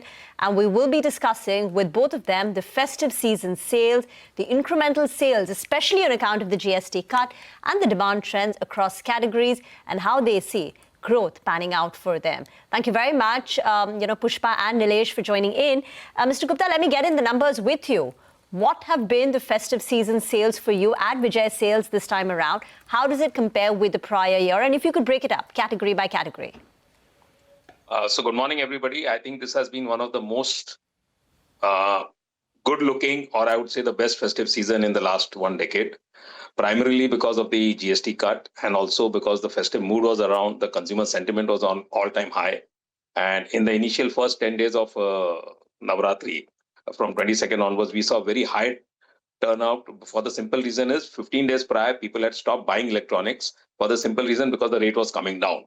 But nevertheless, even if you account for the pent-up demand which took place from 22 to 30th till the Dussehra, if we cut that off also, we have seen a high growth of 20% over last year. Now, this is a growth on a good base. Normally, we don't see more than 8 to 10% growth. So we have seen double the growth which we have seen. Leading the pack in the category-wise, if you ask me, it is basically the televisions, because television above 32 got the maximum benefit of 10%, just like air conditioners and dishwashers. But people were all out wanting to buy large screens. And I think more than the GST cut, along with the GST cut, they got an excuse to buy that 65 inches, 75 inches, and even people have bought 100 inches, which used to be a rarity earlier. So I think overall the television has benefited the most. Air conditioners was good, but it could have been better. But because the weather was not so conducive, that's why we'll see a lot of action in the air conditioning category during the summer 26. Dishwashers has become now at least one of the staple product, at least in the metros, where I think when a person is doing up the house, how he buys a washing machine, I think dishwasher will always be one tick, 100%. On the other side, these were the effects of the GST, but because the sentiment were high, we have seen a high growth in mobile. We have seen a very high growth in laptops. We have seen a growth in washing machines, and kitchen appliances always do well during the season. But coupled with this, I think another phenomenon which we have seen is the gifting segment this Diwali was much better than the previous Diwali. So I think people not only bought for themselves, but even for gifting, they bought a lot of electronics, Bluetooth speakers, mobiles, small appliances, and the likes. The idea is when the festive spirit is on, the consumer sentiment was positive. So I think people not only bought for themselves, but also bought for their family and friends. Overall, a really good Diwali. And the best part is, I don't think so this is going to stop here. The positive sentiment and the GST cut will have a long-lasting effect. I think the rest of the financial year also we'll see a lot of action in our categories, and we'll see much better growth over last year in the coming months too. All right. Good to hear that, Mr. Gupta. Personally, I was at your outlet in Bandra West, and it was full, and service as always was good. I went and bought a token, micro oven. So good stuff coming in from your staff as well out there. But let's welcome Ms. Bector, the Senior Executive Director at DLF Retail, on the show. Hi, Ms. Bector. Good morning and festive greetings to you, your family, and the entire team. Tell us, what did you observe in the last few days? What were footfalls, say, towards the end in the last couple of weeks or so that compares with normal averages and in comparison to your expectations? And also, if you could tell us which category saw the highest amount of interest. Please go ahead, ma'am. Good morning. Well, it has been a very, very good October for us overall. Like Nilesh was saying, I echo that sentiment that 2-3 things have happened, right? One is because of the income tax cut, a lot of money came into the hands of people, disposable income, GST rate cut being another one. And of course, we also see the Central Pay Commission having been implemented. these three elements ensured that in the NCR, consumption did rise, and we could see this from September 22nd on. We in DLF had anticipated it, and we created a shopping festival, the DLF Mall Shopping Festival, starting from 4th October. And I must say that the trends have been really good. Coming to categories and footfalls, overall footfall has been up by around 12% year on year, which is if I look at it from a Q3 to Q3 point of view, we look at a much more robust Q3 as compared to the last financial year. The other element of sales has been on an average in double digits, but few categories have outperformed, of course. One is jewelry. Jewelry did really well, as did, electronics. And this time around, even apparel has bounced back rather well. Last year, we did have an issue with apparel not doing as well as what was anticipated. And as you know, 35% of our, malls do house apparel, and it's an important element for us. Overall, I would say people had a lot more shopping bags with them, A. And B, also, one could see that they were really enjoying the entire buzz around the properties. All our properties were well prepared for the same. The second element is, of course, gifting. Now here in the malls, what we also see is that wedding is a very, very important component for consumption to increase. And this year, wedding is going to be long, and the season's going to carry on till March and beyond. We saw wedding consumption to go up drastically. When I talk about luxury, our luxury space, we saw Indian designers, their sales on an average have gone up year on year by 30%, which is very encouraging for us. Sure. It shows that wedding consumption is also back.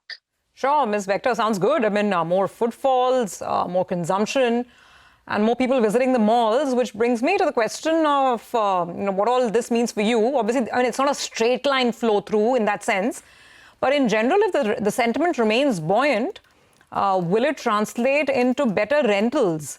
And, what is the rental cycle? I mean, if there's some way of mapping this, say how much or how many million square feet perhaps comes up for rent negotiations over the next 12 months. If you could give us some, sense of what this buoyancy will mean for mall rentals. Absolutely. That's a good question. So what we do is that on an average in our existing portfolio, we have around 500,000 square feet, which comes into new leases with the deed-ends happening and new leases coming up. There, we definitely think that the rental will go northwards. We have also 3 projects that we are opening. One is the Summit Plaza in Phase 5 in DLF Gurgaon. The second is in Midtown, which is in West Delhi. And the rentals over there, we had made sure is already in sync with the fact that it is going to be at least 20% higher than what we had earlier anticipated. We think that the usual 15% escalation won't hold now. We would at least look at a 20 to 25% escalation over the previous rentals, because the sales are good, the sentiment is good, and we will make sure that the right jewelry, D2C brands, apparel brands, etc., find good projects and good properties, but at rentals that we think is much more fair to the market. Yeah. 20 to 25%, increase in rentals. Wow, that will definitely drive rental revenues quite a bit, retail revenues quite a bit for DLF, I'm sure, this year. Nilesh, season's greetings to you as well. By the way, ma'am, season's greetings to you as well, of course. Nilesh, the question is, I mean, you described this amazing buoyancy around Diwali time, and it's very heartening to hear that. The question is, how long will it sustain? Are you now preparing for maybe a post-Diwali lull, or do you think this buoyancy can actually extend because the GST cuts are permanent, and then you move from Diwali to then the Christmas gifting season and New Year and then Valentine's and so on and so forth? So would you expect the buoyancy to continue? And again, some numbers would help. Overall for the year, therefore, would it be realistic to expect, say, 15 to 20% growth? So first and foremost, I feel I made a mistake of telling the truth of the growth, because if the rentals are going to increase, it's going to trouble all of That's true. So I think, see, there's always a lull after Diwali, but what happens is we always compare period to period. So what we see is this buoyancy, as you rightly said, the GST cut is not a one-time Diwali gift by the government. It is basically there to stay. So I think what will happen is the growth is going to be there. So whatever lull we had post Diwali last year, that compared to the same lull will come, but then we'll see a growth of, which I expect at least 10 to 15%, if not 20%. And then there is another thing which is very important is categories. The GST cut will lead to the growth in the category.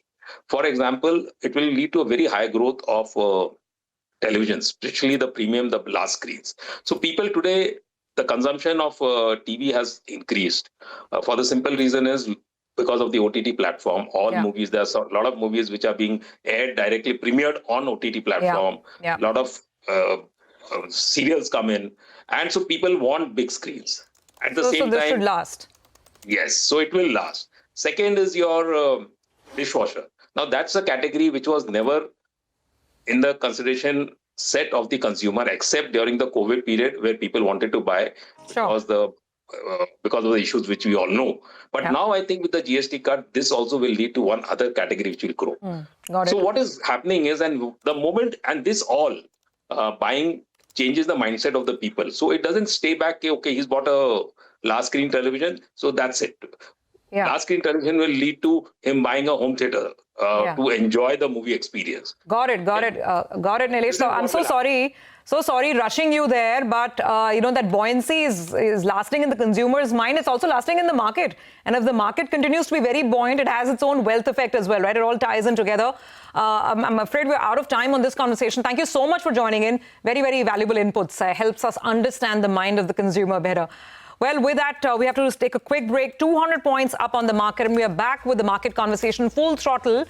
Sandeep Tandon of Quant Mutual Fund joins in. All-time highs around the corner. What does this mean for a retail investor and their investments? We discuss this in just a bit.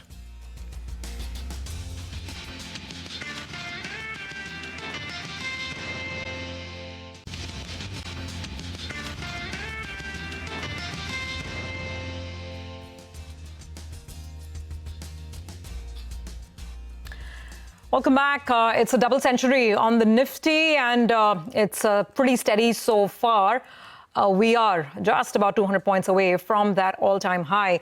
Sandeep Tandon, founder and chief investment officer at Quant Mutual Fund, is with us. Sandeep, season's greetings to you. Wish you a very happy Diwali and a very happy New Year. This year has taught the lesson of patience to retail investors, and they've actually, held back quite nicely, I guess. Now, what is your sense? I mean, are you expecting all-time highs to come and then the market to continue building up from here? Or as, some people say that usually after an all-time high, because we've had a pretty breathtaking October rally, do you expect some consolidation to go back? Basically, what are we in for as we get into the last quarter of the year? See, you have to look at the background where this rally is coming from. Obviously, people were extremely bearish. First point, nervous about the trade. Okay, rupee depreciating significantly, and along with that, the metals and the commodities was rallying sharp. Okay, that was the background. And obviously, it's a very perfect background when we look at these inflection points. That's the reason, to be precise, we are largely 100% invested in, except the small cap, we are largely invested in the market. We have to understand, when you get these data points and people conviction is missing and your data points are convincing bullish, then it's a time you have to get all into and participate this rally. So I think this rally has more legs. Maybe it has rallied significantly. Let's say, example, bank has rallied significant. Small profit booking can happen here and there. But largely, we are constructive on the market. Three reasons for that. First of all, rupee also has peaked out from a longer term perspective. And that is what I'm trying. Maybe from a short term phenomena, it has corrected and can recover a bit. But I think we are seeing a signs of some sort of USD INR peaking out. Means rupee has potential to appreciate. Or let me put this way, the pace of depreciation, that cycle is peaking out. The FIs, which has been significantly underweight has reached also another important limit. And then we have seen the extreme high short positions completely missing. Their shorting has also spiked, the selling pressure which we have seen, and plus the underperformance which India has seen against both emerging market as well developed market. So I think the background is more constructive for Indian equities as compared to global equity. That's the first point. Second thing, the government initiative, whether you talk about interest rate easing sort of thing or GST benefit or the income tax benefit which we got in budget, I think a remarkable game changer events which has played out. And I think we have to understand that the lag effect these things plays out. If you're expecting that immediately what happened, but as the previous panel was talking about, after 3 years, at least I can also say we are seeing better sentiments around Diwali season. Markets are, people are seeing activities getting built. So I think this is a very constructive background for India equity. Can't be negative from the current levels. Okay, all right. Hi, Sandeep. Good morning. Welcome to the show and wishing you, your team, all the very best. Well, the big deal that was announced just a few days ago was on RBL Bank. And y'all have kept the faith. If I look at it over the last 2 to 3 years, you'll have consistently been building a position out there. And if I got the number correct, the last reported position is around 6.5% of the bank y'all hold. Could you tell us what are your take on the deal? Your shareholder nod will be crucial as well. How happy are you with this sort of a deal that takes place and your initial assessment? Nigel, yes, you rightly said, we are one of the largest shareholder of the company, and we have been holding for a couple of quarters or other few years. Yeah. And yes, when we spotted that opportunity, then stock was available at 5,000-6,000 crores of market cap. Banks, the broking company was significantly quoting at premium, wealth management company where bank license was available, and Worst was behind that. So obviously it's a constructive background. And if I have to look at even whatever RBI has, if assuming that node has come and they're talking about 60% approval coming to a foreign name, so obviously it's a game changer transaction, not only for RBI, but also I look at more from a banking industry in general.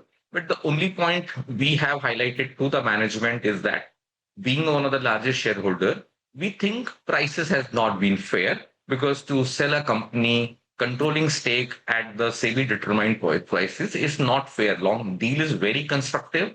There's no debate on that front. But from a shareholder perspective, we think the prices should be significantly higher than what was quoted, because if you're selling a controlling stake to an investor, then an investor has to pay a premium, a significant premium to the prevailing prices. That's the one important observation which we have. That's an interesting point, Sandeep. You think the price should have been significantly higher, but it is what it is. So, I mean, I know this is a bit of a premature question right now, but as a major investor, would you sort of keep the faith in the new Japanese management as it comes in? Because for the Japanese, it's going to be a new lay of the land. And actually, they're coming in several entities, right? There's a Japanese entrant in Yes Bank as well. And then there is Emirates NBD coming into RBL Bank. There's some talk of what happens with Shriram Finance as well. That could be another, Japanese entity, but it's still being speculated. So there's a lot happening with these foreign players now entering the Indian lending landscape. What do you make of it as a very active participant, as an investor? And are you thinking of staying the course in some of these transactions? Or do you feel that it's just safer to remain with the fully Indian-run, Indian-owned, operated, tried and tested names? Frankly speaking, as I said, it's a game changer transaction. I said the whole landscape of the financial services, particularly the smaller banks, will change. And which is a good news from the longer term perspective, that it also showcased the faith in the banking system, the foreigners, whether it's talking about the UAE largest bank coming or from the Japanese bank coming to India. Obviously, it gives us a perspective that despite the noise and narrative which we have been hearing from the market right now, but I think it's a very constructive background, and I think a lot of it should be given to the RBI, the way they have managed things, and the perception has maintained quite well robust for the Indian banking system. So I think it's a net is a constructive. All the step, if I have to look at it, and some more announcements expected from various other names which we are hearing, if that happens, I think it will re-rate the sector. And apart from re-rating, what is very important is the confidence building exercise.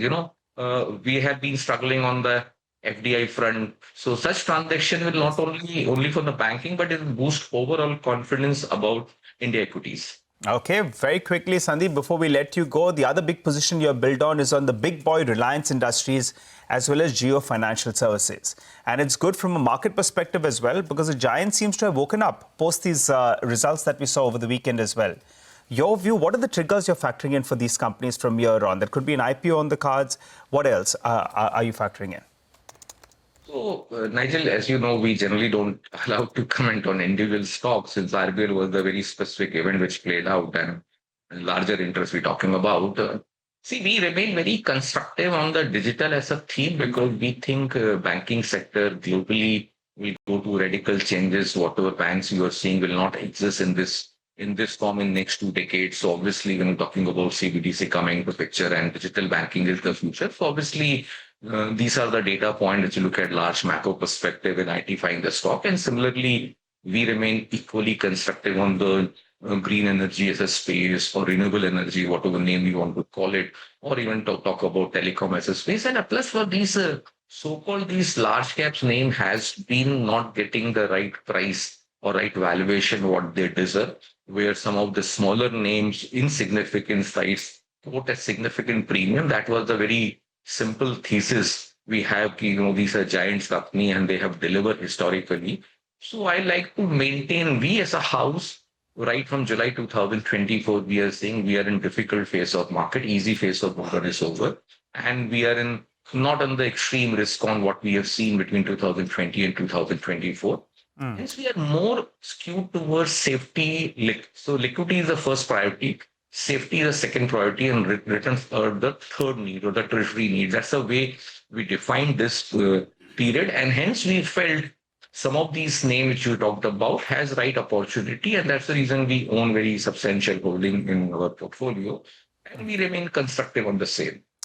All right, Sandeep, great conversation. We would have loved to chat more, but out of time. Thank you very much for joining us today. Moving on now to the auto space, it's time for a special segment, Quarter Se Quarter Tak. We'll get you the earnings expectation. Sudarshan now joins in to tell us how Q2 will pan out for the auto sector. So for the auto sector, it's a crucial quarter, one that's noisy, uneven, but also filled with signal for what's coming next. So let's start with the big picture. Earnings growth overall is expected to be modest, driven by an early festive season, but weighed down by input cost pressure and uneven demand recovery across these segments. Here is how volumes stack up year on year. Tractor is the strongest performer with 20% growth thanks to improved monsoon and pre-festive rural demand. Two-wheelers and commercial vehicles are holding up well, growing in high single digits as retail momentum has improved. Passenger vehicles are slightly soft with volumes down 1% YOY as high base and discounts weigh on wholesale numbers. Now to the four-wheelers, where Q2 will be about narrative, not numbers. Let's take it one by one. For Maruti Suzuki, earnings may be unexciting because sustained high discounts, price adjustments, post-GST annual pay revisions and ad spends for the Victoris launch could compress margins slightly. For M&M, it's expected to deliver steady growth, though margin may dip sequentially due to higher promotional costs and rising EV contribution for Mahindra & Mahindra. Hyundai is seen relatively better placed because operating leverage from sustained UV sales and premium model mix could offset higher ad spends and festive schemes. Ashok Leyland, it may be a stable quarter, volume growth is visible, margin is steady, and commentary on H2 recovery in truck demand will be the key to watch out for. For Tata Motors, JLR remains a drag. The cyber incident-led production halt will hurt output this quarter, although UK-US tariff relief came in late September and JLR still faces some of the more headwinds of fading model cycles, higher incentives in the US, and intense competition in Europe and China. In the two-wheeler space, it's shaping up to be a good quarter for most listed OEMs. Volume growth is around 15% year-on-year, supported by strong domestic sales and a revival on export front. Margin is expected to expand by 40 to 80 basis points on a sequential basis. Bajaj Auto benefits from a favorable currency and export recovery, especially in Africa and Latin America. Eicher Motors should see higher operating leverage from volume recovery in Classic 350 and Shotgun 650. TVS Motor is likely to see margin expansion driven by premiumization in the Apache and EV portfolio. In the ancillary pack, we may see another subdued quarter because weak global production trends and tariff uncertainty continue to weigh on the sentiment. Bharat Forge and Samvardhana Motherson are likely to report weak core earnings, with EPS cuts are very much visible in street models. Long-term growth drivers are shifting from pure auto exposure toward defense, electronics, and mergers and acquisition opportunities for these companies. So overall, in conclusion, Q2 will be noisy with mixed signals across segments. The street will focus less on reported numbers and more on growth commentary. This quarter may not capture full optimism of the GST-led price cuts and festive sales boom, but it sets the stage for a stronger H2 and FY26 outlook. And indeed, and we have to see how much of this is already in the price. Are companies going to sound optimistic enough to keep the stock momentum intact? Because if you just look at the Nifty Auto Index, it is one of the best performing indices of the year, the calendar year, with a gain of about 20%. And it's been a very, very smart rally from late September as those GST cuts were announced. Let's pull up a one-year chart of the Nifty Auto Index. It really tells the story. From around 15th of August, end of August, that auto rally really picked up. And it's been literally up and away since then.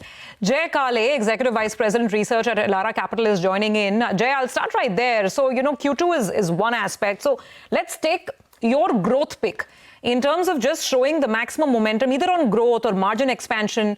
Which are the OEMs that perhaps could dazzle, keeping the stock momentum intact as well? I think you're on mute, Jay. Yeah, sorry. Good morning and festive greetings. I think, yes, definitely this time it's about, the festive season and GST cut-led demand. I think a lot, the street would kind of ignore some of the earnings reported, and it will be more of the commentary and the festive growth outlook going forward. We've seen pretty strong commentary from Maruti and Hyundai coming in during Diwali, the Dhanteras sales. And I think that should get reflected in Vahan in the coming days. So overall, I think, from here, what we believe that a 15% odd growth for the festive season is kind of getting baked into the numbers of the OEMs, and which is getting priced in the stock prices. And from here, for the stocks to move ahead, I think what will be keenly watched is who are the market share gainers from here. In our view, in passenger vehicles, as we see the current trends, the first-time buyers coming back, we see Maruti gaining market share. While in the two-wheeler space, we see strong momentum continuing for TVS. While for Mahindra, it will be more of the upgrade customers that will come to the rescue in terms of ASPs and margins. So these three would be our preferred picks in autos, and the commentary will be keenly watched. Jay, hi, morning. What are your channel checks suggesting in terms of the sales that we've seen from, say, 1st of October till up until now, or the festive season as we calculated? What are the numbers looking like? Yeah, I think if you see festive to festive, the way we calculate, say, from Navratra to till date, the growth seems to be closer to around 20-odd%.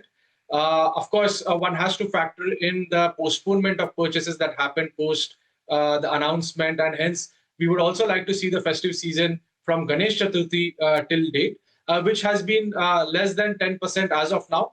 But I think once the Diwali numbers get factored in, I think it should trend towards double digits, which is what the stock prices are essentially factoring in.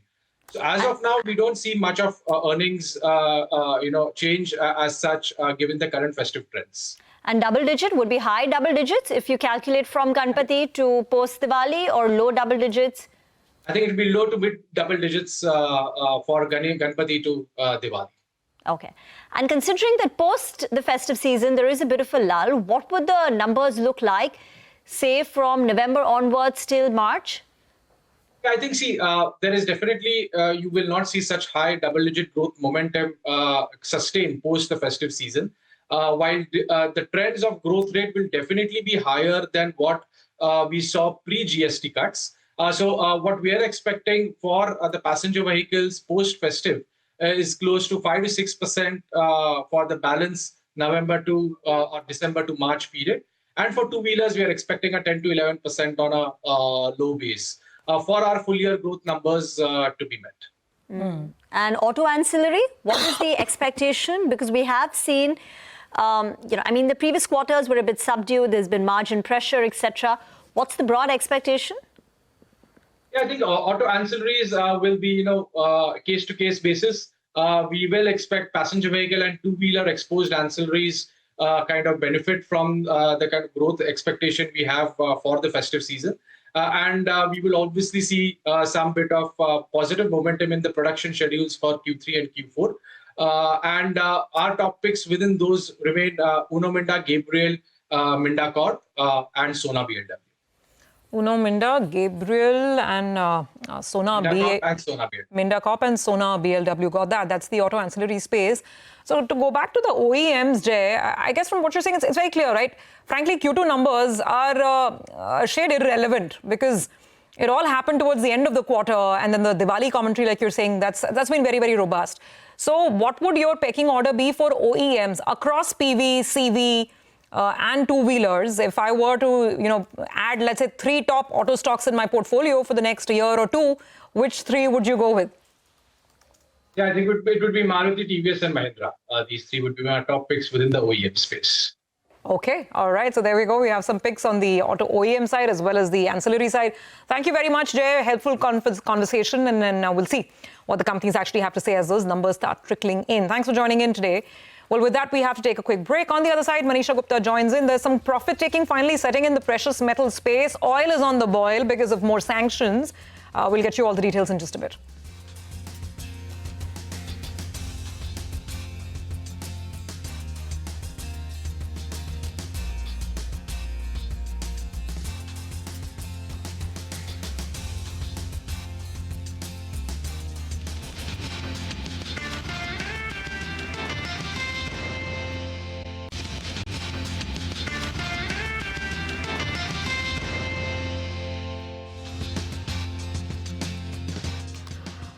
Welcome back. Let's straight away head across to Manisha. Plenty of headlines in the commodity markets. Manisha, welcome back post Diwali. What are you tracking? Well, I'm looking at metals right now, and I've taken it in a 2 group, some gainers and some losers as well. I'll start with the losers first, and that really has to come in from the precious metal space. Gold, for example, fell 2% overnight. It was down 6% on Tuesday. We've seen 6% of a decline come in from all-time highs there, but we are still 55% higher for the year 2025 there. So a lot of volatility movement is what we've seen in the last 2 or 3 trading sessions there. Well, what is really leading to a decline? One, of course, is that heavy profit taking after that strong run-up. Gold prices have been overstretched and in overbought territory from the beginning of September, and it continued to make new higher highs for the most of September as well. So finally looking at some profit taking coming in there. And then it has been about a potential US and China trade deal as well that the markets are reading into. That seems to be weighing onto the markets. And then the US has announced fresh sanctions on Russia. Ukraine-Russia ceasefire is something that has been refused by both the countries there. The US consumer inflation data on Friday, well, that is something that will give you further direction coming in for prices. But a bit of an uptick in the US dollar index also seems to be weighing onto the markets right now. Well, there's a report from Citi which says that there is some consolidation that they're anticipating around $4,000 an ounce mark. But a longer-term scenario by the end of 2026, you could be looking at higher gold prices from here. And that's not just about gold. Take a look at silver. And we've seen an all-time high of 54.5 into this one. Currently, we are trading at 48.5. So it has been a $5 of a decline for silver as well. The last 1 week has seen 11% of a cut coming in. For the year, we are still 67% on the higher side there. Well, reduced safe haven buying as you're looking at money floating back in case of equities. Even dollar index, for that matter, seems to be weighing onto the space. The India silver rush also seems to be now getting stabilized there. Remember, Indians have bought silver at record highs and with a premium as well. At this point in time, the premium is almost gone, and with silver prices declining so sharply, I believe people who've bought in the early part of the week clearly are sitting on losses at this point in time. But then what is doing quite well has been platinum, up nearly 6% in the overnight markets because intraday gain that we've seen in 2020. And with that, prices are up nearly 74% in this year. Well, a lot of buying that you saw in case of silver seems to be coming in for platinum. So when you look at the platinum physical market right now, it's trading at a premium. There is a physical shortage. Retail and institution wants to buy it. And so all of that story seems to be playing out in platinum at this point in time.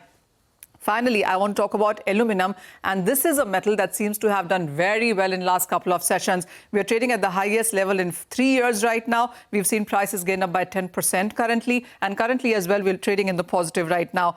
Support comes in from 3 or 4 factors. One, China has capped production at 45 million tons, as good as last year. Second is Iceland key refineries seem to be getting some concerns with the electricity there, so there is a shutdown there. Alcoa has shut the Kwinana refinery in Australia, so supply concerns coming in from that too. And finally, when you look at the aluminum stocks, they have seen a decline by nearly 25%, standing just at around 484,000 tons right now. So all reasons to continue to be long when it comes to aluminum. Okay, all the metals glistening and shining. Got that. Some profit taking, of course, finally coming in on gold and silver. Thank you for that, Manisha. We'll take a quick break on that note. On the other side, Lata connects with the Prashant Kumar of Yes Bank to talk about the bank's performance in the second quarter and the outlook ahead.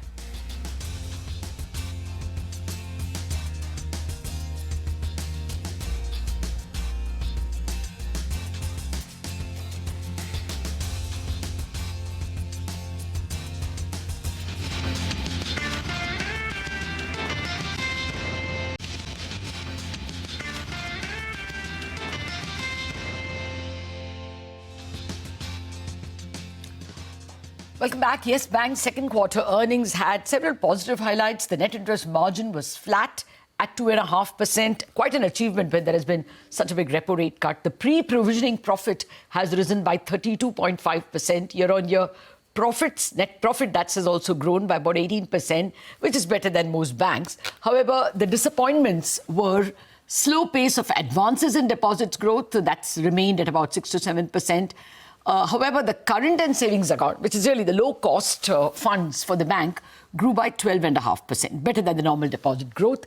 Separately, the purchase of that 24% stake by Japanese bank SMBC in Yes Bank has led to a credit rating upgrade for Yes. To discuss more on margins, on when the bank will reach its 1% ROA, we have with us Mr. Prashant Kumar, the Managing Director and CEO of Yes Bank. Good morning, Mr. Kumar. Thank you very much indeed for joining us. Take us first through the margins picture. I think it was helped by the fact that you lowered the amount of money that you were giving to the very low-yielding RIDF accounts. Yeah. No, I think that is one of the factors. But at the same time, if you see, like, we have been able to reduce our cost of deposit by 20 basis points and the cost of fund by 30 basis points. Though there was a repricing on the asset side, but I think with the control on the cost of the funds and the deposit, and like you were saying in terms of our CASA growth, is almost double the growth of our deposit growth rate. I think for last 6 quarters, bank is pursuing a very, very conscious strategy of the profitable growth, both on liability as well as on the asset side. Okay. So I think in terms of, if you see even NII, there is a 4.6% growth. And with the control on the cost of the deposit, and RIDF is definitely helping us. Okay. Along not only RIDF, and the corresponding refinance also comes down.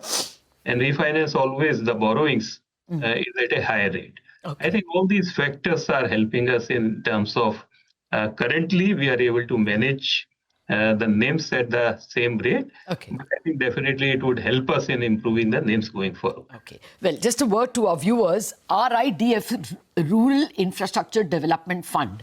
When a bank is not able to meet the 40% priority sector lending, whatever is the shortfall has to be put in this RIDF, which yields the bank very low returns, 4%, right, Mr. Kumar? So if you can do PSL, you will get better margins. When do you expect to complete your priority sector lending? And an allied question, what is your margin guidance? I think for last 2 years, we are meeting all the priority sector requirements. So there is no additional call on us except for the prior period, and we are getting a repayment. So if you see, like we were having a RIDF to the extent of almost more than 10% to our total asset, has already come down to 7.8%. And next year, there would be a big repayment of more than 9,000 crores in that RIDF fund. Okay. And the delta between what we get on the RIDF and what we can alternatively get in terms of deploying those funds would be like a 4%. Okay. So I think all these factors would definitely help us in terms of improving the margins. Okay. Okay. No, I'm looking for a number if you can. Also, if you can give us a number for the cost of funds, how much it will fall. You have got a credit rating upgrade because of SMBC strength, adding to yours. Plus, you are saying you will get back RIDF. If you can also tell us if any of the high-cost deposits will mature. So give us an idea of what will be the cost of deposits when we exit this year, end of FY26, and what will be the margins end of FY26. So, Lata, first in terms of our ratings, all our ratings have been upgraded before the SMBC transaction. Yes. I think subsequent to SMBC transaction, we would be expecting a further rating upgrade, which definitely we need to see in terms of next 1 or 2 quarters. Okay. But in terms of if you see on the deposit cost, okay, and the way we are growing on our CASA deposit, and since our deposits are also coming for repricing next year, okay, and along with the RIDF, we would be definitely seeing an expansion on the NIMs. As of now, I'm not putting a number because you can't rule out a further cut on the repo rate going forward in the financial year. But you can give us a number for the cost of funds? Cost of fund is also something because the expectation is, and we are seeing the huge demand coming on the loan side. If the similar loan demand come for the entire banking sector, I think there would be definitely fight for the deposits. So I think we would continuously work in terms of reducing our cost of deposit. But as of now, I am not putting a number to both NIMs as well as cost of deposit. Okay. Can you tell us which vertical, you're one of the few banks where corporate loans has actually grown a little more, 1% higher than it was in the previous period. So will you therefore grow more retail? We understand that because of the GST cuts, there is a retail boom. So can you give us the verticals target you have for retail, commercial and corporate? So there are 3 major components. If you see the large corporates, which is the corporate side, and quarter-on-quarter growth has been more than 7.5%. And actually, if we see even YOY growth on the corporate and institutional banking, it is in the almost 14-15%. I think this segment, we are seeing a lot of demands coming, and we would be definitely growing in the double digit. Okay. The commercial banking, which currently is growing at 16%, is inching towards our target of a 20% growth. So commercial banking, which we are seeing for last 4-5 years, are growing at more than 20%, would definitely happen. Retail, since we have following a very calibrated approach of not go for a very low margin asset products, we would be seeing even the retail growth moving towards 5% plus. Okay. So overall loan growth, we are aspiring to be in double digit. Okay. Are you getting fresh business, any international business, trade related businesses because of SMBC? Will that add to your earnings in any way? No, I think this is too early, but definitely SMBC deal is giving us a lot of opportunities. Lot of opportunities, not only from the rating perspective, but also in terms of engaging with the corporates, okay, both in terms of meeting their cash management, transaction bankings, meeting their trade requirement, and also taking care of the employees for both retail assets and the. Okay. So what's your guidance towards that 1% ROE? What would be your return on asset guidance, especially the 1% mark? We have given a guidance of reaching that 1% ROA for the full year in FY27. We are hopeful that this transaction with SMBC would definitely accelerate that pace. Okay. Well, you have been given an extension till April. Is your hat in the ring for a further extension, or have moves started for a new MD? I think this is something which all of us together would take a call in terms of what is good for the bank. And at the appropriate time, we will disclose in the markets. Okay. All right, so we'll have to leave it at that. Unfortunately, results season and therefore too much of rush.